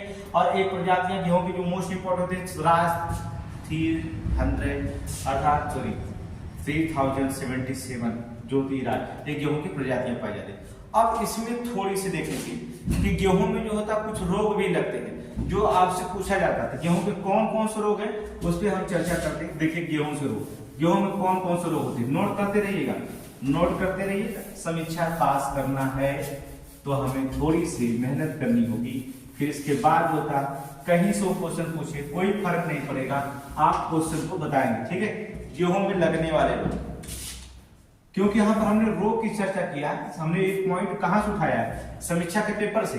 कि समीक्षा में कृषि में कहां कहां क्या पूछा गया, फसलें पूछी गई थी, प्रजातियां उनकी पूछी गई थी, प्रजातियां बता दी। अब उसमें रोग जो पूछा गया था, रोग भी थोड़ी सी जान लेते हैं, अर्थात गेहूं में रोग। ठीक है, क्या करेंगे? रोग। रोग में सबसे ज्यादा रोग पूछा जाता है। सबसे बड़े एक रोग होता है जिसका नाम होता है रस्ट। देखेंगे रस्ट, पहले रोग पूछ बता देते कौन कौन सा गेहूं में लगता है रोग होता है। रस्ट, ट्रिटिकल,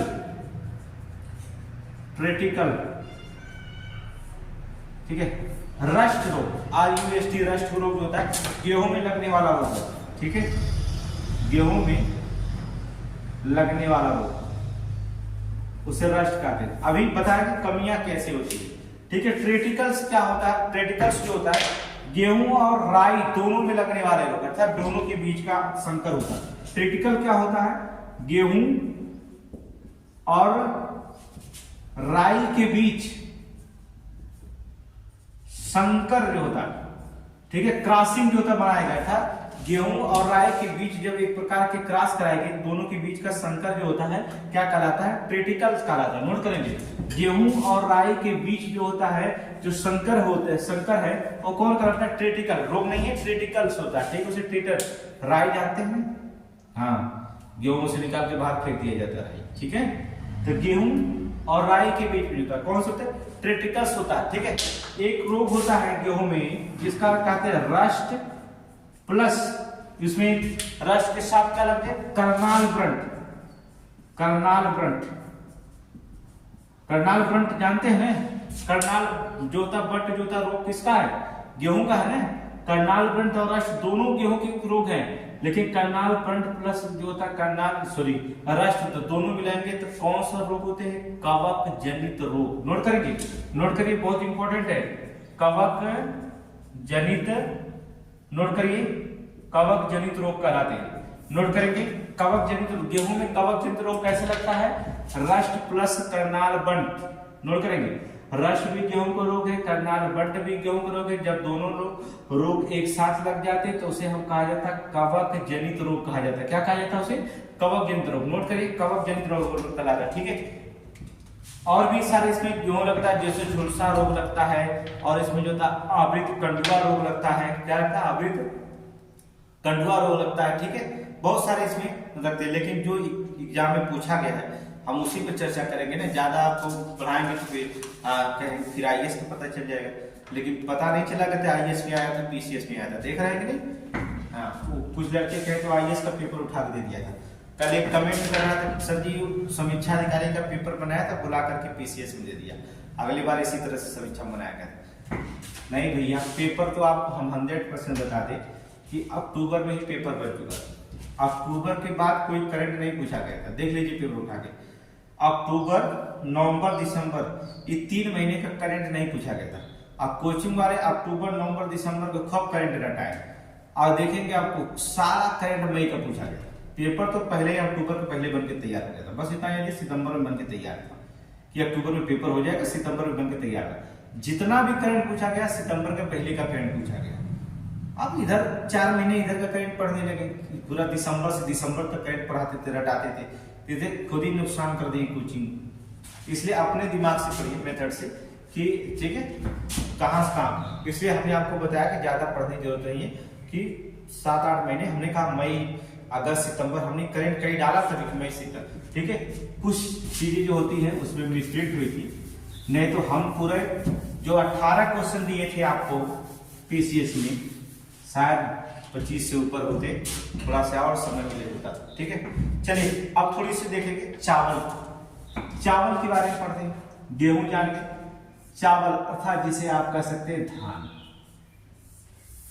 द्वितीय फसल पूछता है समीक्षा में, चावल, गेहूं, मक्का का तो रोग पूछता होता, अभी 60 कट में खत्म कर देंगे, लेकिन चावल गेहूं के जो होता फुल पूछ देता है एकदम, ठीक है। देखेंगे, चलिए इसकी जलवायु की बात करते हैं। चावल की जलवायु कैसी होनी चाहिए? शीतोष्ण होना चाहिए, उष्णकटिबंधीय होना चाहिए, कैसा जलवायु चाहिए चावल के लिए? उष्णार्द्र जलवायु चाहिए। क्या चाहिए? उष्णार्द्र, ठीक है, नोट करेंगे, उष्णार्द्र जलवायु, ठीक है। तापमान पीसीएस में पूछा गया, तापमान जो होता पीसीएस में पूछा गया है तो नहीं, वर्षा पूछा गया, तापमान नहीं। 25 डिग्री से जो होता है सेंटीमीटर से अधिक, सॉरी 25 डिग्री सेंटीग्रेड से जो होता है अधिक होना चाहिए, ठीक है। 25 डिग्री सेंटीग्रेड से अधिक तापमान, ठीक है, अधिक तापमान चाहिए, ठीक है। आप जानेंगे, जलवायु जानेंगे, तापमान जानेंगे, अर्थात और भी इसमें जानना होगा कि इसमें जो था वर्षा जानना चाहिए। वर्षा आपसे क्वेश्चन कर 100 सेंटीमीटर वर्षा अधिक होनी चाहिए, बस इतना जानिए, कम नहीं होना चाहिए, बस इतना जानिए, ठीक है। वर्षा की बात करते हैं, 100 सेंटीमीटर से अधिक वर्षा, 100 सेंटीमीटर से जो होता अधिक वर्षा होना चाहिए, ठीक है, 100 से अधिक होना चाहिए, 100 रहना चाहिए कम से कम जो होता रहना चाहिए, ठीक है। भारत में जो होता है कुल खाद्यान्न उत्पादन में 4 से 3% जो होता है किसका योगदान है, चावल। बस इतना जान लीजिए, मोस्ट इंपॉर्टेंट है। भारत में अगर कुल खाद्यान्न उत्पादन की बात करेंगे, नोट कर लीजिए, क्वेश्चन पूछ सकता है, भारत में कुल खाद्यान्न उत्पादन में योगदान 3 से 4% है, ठीक है। किसकी, चावल की बात कर रहे हैं कि भारत में कुल खाद्यान्न उत्पादन में चावल के योगदान की अगर बात करेंगे 3 से 4% चावल जो होता है किसका है, 3 से 4% खाद्यान्न उत्पादन में चावल का योगदान रखा जाता है। ये 3 चीज याद रखिएगा। प्रमुख अगर इसमें जो होती है थोड़ी सी देख लीजिएगा, यही किस्में सबसे ज्यादा पूछी जाती है चावल की प्रमुख किस्मों में जो होते हैं। अगर इसमें किस्मों में सबसे ज्यादा तो थोड़ी सी किस्मों में चावल का पूछा गया था समीक्षा में कि कौन कौन से किस्में होती है। नोट कर लीजिए, अमन, बोरो पूछा गया था, आस पूछा गया था, नोट कर रहे हैं, लिख दे रहे हैं, अमन, बोरो, आस, ठीक है। जो समीक्षा क्वेश्चन पूछा गया था, बोरो पूछा गया था, आस पूछा गया था, ठीक है। और उसमें पूछा गया कियाली, नोट करेंगे, हाँ ठीक, कियाली, लक्ष्मी भोग, चावल की किस्म है कियाली अर्थात लक्ष्मी भोग। ढलुआ, नोट करेंगे, ढलुआ, डलुआ, ठीक है, नोट करेंगे, ढलुआ, ठीक है, ढलुआ। स्वर्णावरी, नवराई, नोट करना पड़ेगा मेरे को, स्वर्णावरी, ठीक है, नवराई,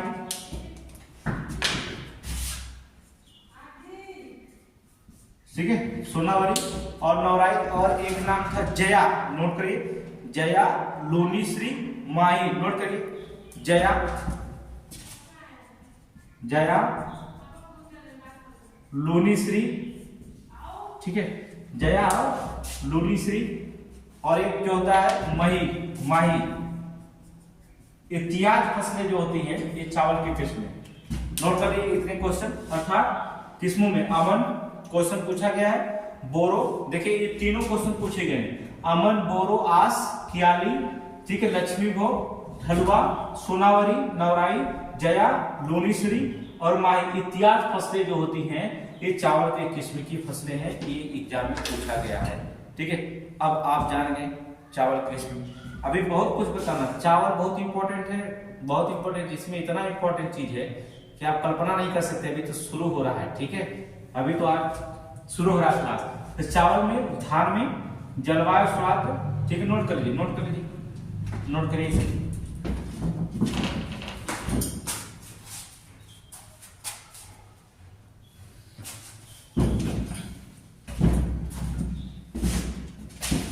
चलिए, ठीक, जान गए, ठीक है। जलवायु उष्णार्ध होनी चाहिए, तापमान 25 डिग्री सेंटीग्रेड जो था डिग्री से अधिक होनी चाहिए, ठीक है, 50 डिग्री सेंटीग्रेड से। और जो होता है वर्षा 100 सेंटीमीटर से अधिक होनी चाहिए। ईओपी पीसीएस में पूछ दिया गया, चावल की वर्षा पूछ दिया गया कि नहीं, पूछा गया, बार बार कहते हैं याद करो। अतः भारत में जो था कुल खाद्यान्न उत्पादन में योगदान 3 से 4% जो था चावल का ही रखा जाता है। चावल के किस्मों में नाम नोट करेगा, अमन, बोरो, आस, कियाली, लक्ष्मी भोग, ढलुआ और सोनावरी। और जो होता है नवराई, जया, लोनीश्री, माही, ये सारे एग्जाम, ये आपका अमन पूछा गया है, बोरो पूछा गया, आस पूछा गया, जया पूछा गया, लोनीश्री पूछा गया, माया पूछा गया, माई पूछा गया और जो होता है लक्ष्मी भोग पूछा गया। बस ये पूछ दिया गया, 3-4 और बाकी है, ये नहीं पूछा जाएगा तो फिर भी ये पूछा जाएगा, ठीक है, बस इतना जानिए। अब नोट करके देखिए, मोस्ट इंपोर्टेंट चावल में कहां कहां से क्वेश्चन पूछा जाता है, थोड़ी सी यहां पर देखिए।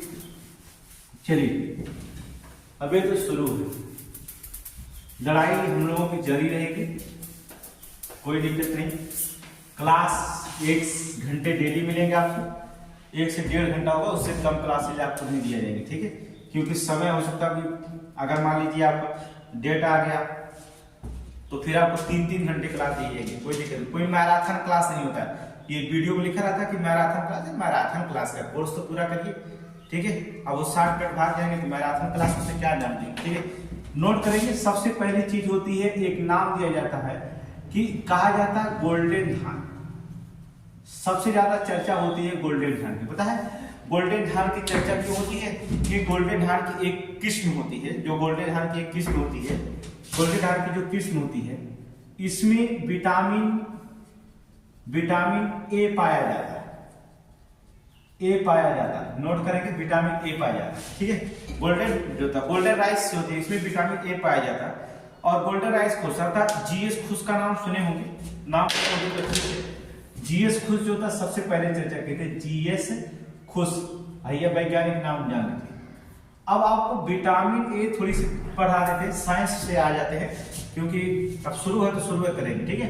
विटामिन ए पाया जाता है, लेकिन ये विटामिन ए आपके शरीर गोल्डन राइस जब खाते हैं तो आप विटामिन ए का सेवन थोड़ी करते हैं, विटामिन ए तो सेवन करते हैं। विटामिन जो ए पाया जाता है शरीर में ये बीटा कैरोटीन में, बीटा कैरोटीन के रूप में लेते हैं, बीटा कैरोटीन के रूप में लेते हैं, ठीक है, नोट करेंगे, रूप में लेते हैं।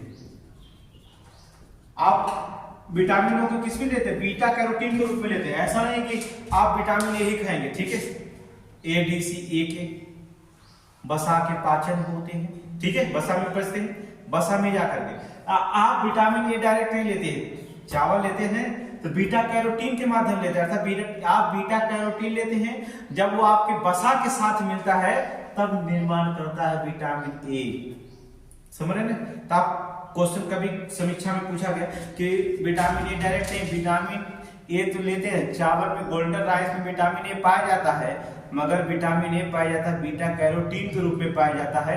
जब बीटा कैरोटीन के रूप में जब लेते हैं तो इसमें क्या कहा जाता है, तब ये बसा में जाके मिलता है, तब आपके जो होता है विटामिन ए का निर्माण।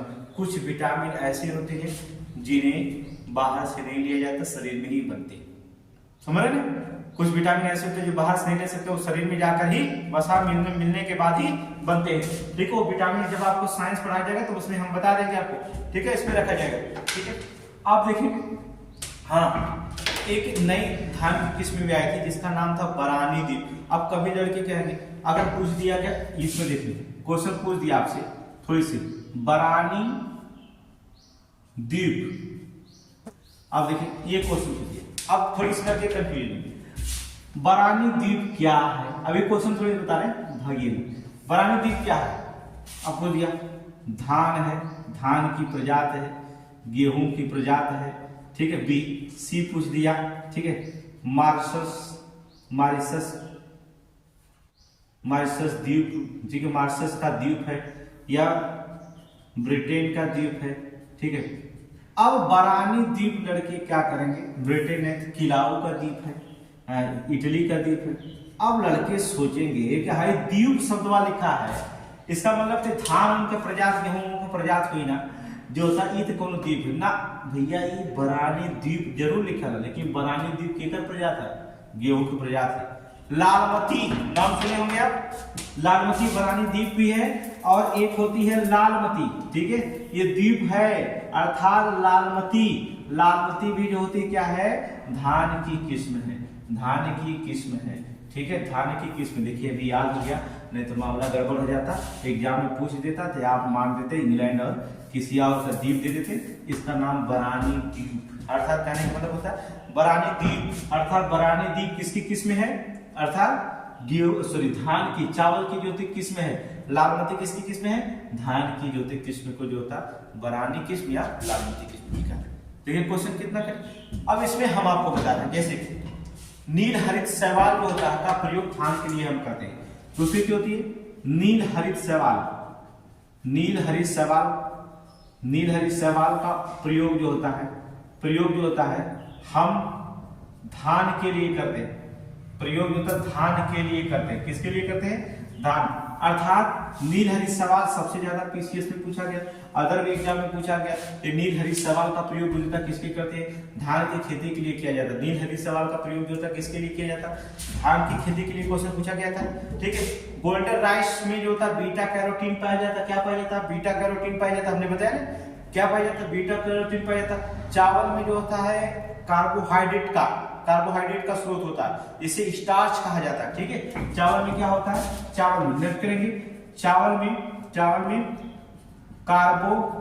कार्बोहाइड्रेट नोट करेंगे, चावल में कार्बोहाइड्रेट का स्रोत होता है, नोट करिए, कार्बोहाइड्रेट का स्रोत होता है, स्रोत होता है, ठीक है, स्रोत होता है, ठीक है। कार्बोहाइड्रेट स्रोत किस में रूप में होता है? स्टार्च के रूप में होता है। किसके रूप में होता है? स्टार्च के रूप में होता है, ठीक है। नोट करेंगे, कार्बोहाइड्रेट का रूप में तो स्टार्च, लेकिन आप कार्बोहाइड्रेट चावल में नहीं खाते, ठीक है। खाते तो हैं चावल, लेकिन कार्बोहाइड्रेट नहीं खाते, क्योंकि आप पॉलिश की वजह, जब चावल की छिलके निकाले जाते हैं, ये धान के छिलके हैं, ये आपका धान है, एक छिलका इसके ऊपर परत पे रहता है, ठीक है। इस परत के फिर नीचे जो होता है, जो आपको चावल दिख रहा है उसके ऊपर नीचे एकदम चावल रहेगा, 3 परत होती है, दिख रहे हैं नहीं, ये धान की परत ऊपर से हटा दी। फिर धान की जो चावल दिख रहा है, उस चावल पे देखेंगे सफेद सफेद जो होते हैं, पीला पीला टाइप जो होता है, एक परत है पीला हल्का रेड टाइप रहता है, धान जैसा भी धान हो उस पे देखेंगे पीला पीला टाइप जिस पे रहता है, परत चढ़ी हुई दिखाई देती है। उस भूसी के निकालने के बाद उसे धान की जो होता है, जो उसे कण या भूसी बोला जाता है, ठीक है, कण कहा जाता है, कहीं कहीं भूसी कहा जाता है। उसको निकालने के बाद जो होता है, भूसी या कण को निकाल देंगे तो चावल आपका निकलता है। चावल के ऊपर भी एक परत लगी रहती है, ठीक है, वही परत जो होता है क्या कहलाती है? कार्बोहाइड्रेट होती है। और जब हम उस परत को निकाल करके फेंक देते हैं, अब इस परतवा को क्या करेंगे? निकाल करके क्या करेंगे? फेंक देंगे, तो शीशे की तरह आपका चावल क्या होने लगता है? चमकने लगता है। क्या चमकने लगता है। जब शीशे की तरह चावल आपका चमकने लगा तो आपने क्या कर दिया? कार्बोहाइड्रेट तो क्या कर दिए? बाहर फेंक दिए। तब चावल खाने से एक रोग हो जाता है, जैसे कहा जाता है कि चावलवा को आप पॉलिश करा दिए। किया क्या? आप इस चावल को क्या करा दिया? पॉलिश करा दिए। और जब ये पॉलिश करा दिए चावल, तब कहा जाता है कि ये क्या हो गया? रोग लग गया। अगर इसको खाएंगे तो आपको रोग हो जाएगा। कौन सा रोग हो जाएगा? बेरी बेरी रोग। कौन सा रोग हो जाएगा? बेरी बेरी रोग। क्या कहा जाता है? विटामिन B1 की कमी हो गया। पॉलिश किए हुए चावल को क्या कहें? Vitamin B1। अगर वही कार्बोहाइड्रेट, पहले के लोग क्या करते थे? पहले के लोग ओखली होती तो उसमें खूनते थे, तो भूसी निकाल देते थे, उसके जो कण जो था निकाल देते थे, चावल उसी तरह रहता था। फिर जो था उसको पकाते थे तो माड़ निकलता था, तो माड़ को क्या करते थे? छान करके जो होता है, बच्चों बुजुर्ग कोई भी जो होता है, नमक वगैरह डाल करके क्या करता था? पी लेता था। उसमें इतनी ताकत होती थी, कार्बोहाइड्रेट पाया जाता भैया, ऐसे स्टार्च पाया जाता, ठीक है। पाचन क्रिया, जिसकी पाचन क्रिया होगी वही पचाता भी था, तो कार्बोहाइड्रेट पाया जाता था। उसमें जो था इतनी ताकत की फुल कार्बोहाइड्रेट मिल जाता था, और कार्बोहाइड्रेट ही आपका एनर्जी का स्रोत, ठीक है। अगर हम इतना बोल रहे हैं तो किसका देंगे? कार्बोहाइड्रेट, क्योंकि कार्बोहाइड्रेट ही हमें ऊर्जा देता है, ठीक है। इसमें हम पढ़ाएंगे, ठीक है। तो इसमें क्या किया गया? पॉलिश कर दिया गया चावल को, उसको निकाल दिया गया।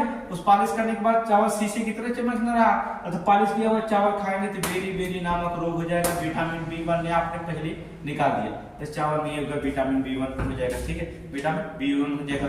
सर्वाधिक उत्पादन जो होता है चावल में, अगर देखा पूछा जाता है, नोट करेंगे, सर्वाधिक उत्पादन अगर चावल का पूछा जाता है कि सर्वाधिक उत्पादन कौन करता है, नोट करेंगे, सर्वाधिक उत्पादन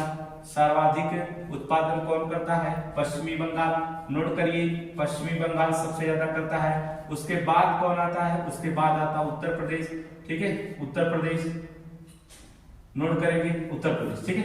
पश्चिम बंगाल प्रथम स्थान पे 3 फसलें निकाल लेता है, ठीक है, 2 से 3 फसलें निकाल लेता है पश्चिम बंगाल, अर्थात इसके बाद कौन आता है? उत्तर प्रदेश। चावल उत्पादन में सबसे पहले उत्तर प्रदेश, ठीक है। धान में एक रोग लग जाता है, जौने का नाम होता है खैरा रोग। बहुत खतरनाक रोग होता है, ठीक है। देखेंगे, धान में एक रोग हो जाता है, धान में देखेंगे, नोट करते रहिएगा। धान में जो होता है, धान में एक रोग होता है जिसका नाम कहा जाता है खैरा रोग। बहुत ज्यादा पूछता है, और ये क्वेश्चन पूछता है कि खैरा रोग धान में किस कमी के कारण होता है। अब मामला ये हो जाता है कि जो खैरा रोग तो लगा, लेकिन कोई चीज की कमी रही होगी, खैरा रोग लगेगी, तभी तो लगा। किसकी कमी से लग गया? खैरा रोग किसकी कमी से होता है? अर्थात जिंक की कमी से, ठीक है, ठीक है, ठीक है। किसकी कमी से? जिंक की कमी से। नोट करेंगे, जिंक की कमी से जो होता है क्या लगता है? खैरा रोग लग जाता है। किसकी कमी से लगता है? जिंक की कमी से जो होता है खैरा रोग। नोट करेंगे, खैरा रोग लगता है जिंक की कमी से। 3 चीजें आप याद रखिएगा, इंपॉर्टेंट होगा, समीक्षा में पूछा जाएगा। 3 चीजें क्या क्या पूछा जाएगा? नोट करिए, धान से क्या पूछा जाएगा? 3 चीजें याद रखिए। बीटा कैरोटीन जान गए, बीटा कैरोटीन के रूप में हम चावल लेते हैं। विटामिन ए निकलता है गोल्डन राइस में, ठीक है। इसको अगर निकाल देंगे, पॉलिश कर देंगे चावल, तो कार्बोहाइड्रेट बाहर निकल जाएगा, जिसके रोग पकड़ लेगा बेरी बेरी रोग हो जाएगा। ठीक है, बेरी बेरी रोग अर्थात विटामिन B1 बाहर निकाल दिया आपने पॉलिश की चावल काम में। ये इतना चीजें बहुत इंपॉर्टेंट नोट कर लीजिएगा पूरी तरह से। ठीक है, अब थोड़ी सी देखिए। ठीक है, अब हम देखते हैं कि धान में 3 चीजें होती है बहुत इंपॉर्टेंट। 3 चीजें थोड़ी सी याद रखिएगा। पहला याद रखिएगा क्वेश्चन केंद्रीय, ये कंफ्यूजन कर देता है इसलिए आपको बता दें, बहुत बार हमने देखा लड़के कंफ्यूजन है। अगर पूछा केंद्रीय धान अनुसंधान केंद्र कहाँ स्थित बताना पड़ेगा। ठीक, केंद्रीय धान अनुसंधान केंद्रक, अनुसंधान केंद्रक नोट करेंगे। केंद्रीय धान अनुसंधान केंद्रक कहां पर पाया जाता है, धान केंद्र कहाँ है अर्थात कटक में, नोट करेंगे कटक। ठीक है, अब दूसरी चीज केंद्रीय धान अनुसंधान केंद्र कटक के लड़के याद करें। फिर इसे पूछा जाएगा अगर कहीं पूछ दिया अंतरराष्ट्रीय चावल अनुसंधान केंद्र का, तब वहां दूसरा हो जाएगा। ठीक है, अंतरराष्ट्रीय चावल अनुसंधान केंद्र कहां पर है, तो कहां पर रखेंगे मनीला। और मनीला किसकी राजधानी बताना पड़ेगा। हाँ, फिलीपींस की। किसकी राजधानी है मनीला, फिलीपींस की राजधानी। ठीक है, किसकी राजधानी है, फिलीपींस की राजधानी, अर्थात मनीला किसकी राजधानी है, फिलीपींस की। नोट करेंगे, 2 चीजें याद रखेंगे, अंतरराष्ट्रीय चावल अनुसंधान केंद्र। ठीक है, अंतरराष्ट्रीय चावल अनुसंधान केंद्र ये पहला। दूसरी चीज होती केंद्रीय धान अनुसंधान केंद्र कटक। कटक कहां पड़ता है, वही सुभाष चंद्र बोस वाला, समझ रहे हैं कहां, उड़ीसा, देख रहे हैं क्या रख दिया, तो वहां पर जो होता है कटक। ठीक है, वहां पर है। अब कुछ 2-3 रोग हो जाएगा, जैसे धान के रोग में जो होता है जैसे पत्ती का भूरा धब्बा रोग, पत्तियों में जो होता है भूरा भूरा धब्बा रोग हो जाता है। यदि आप पत्तियों में भूरा भूरा धब्बा हो जाए तो फसल में जिंक ले लीजिएगा, जिंक मैग्नीज या कार्बोमेट 2 किलोग्राम प्रति हेक्टेयर में छिड़काव करिएगा। नोट करिए, मैं आपको बता रहा हूं। पत्ती का भूरा धब्बा, नोट करिए, पत्ती का भूरा धब्बा रोग। ठीक है, लिख दें, चलिए लिख दे रहे भैया, पत्ती का भूरा धब्बा रोग। आप क्या करेंगे, क्या ले लीजिएगा, जिंक ले लीजिएगा, जिसे कहा जाता है खड़ी फसल में छिड़कना। ठीक है, खड़ी फसल में छिड़काव होता है। जिंक मैग्नीज लीजिएगा, जिंक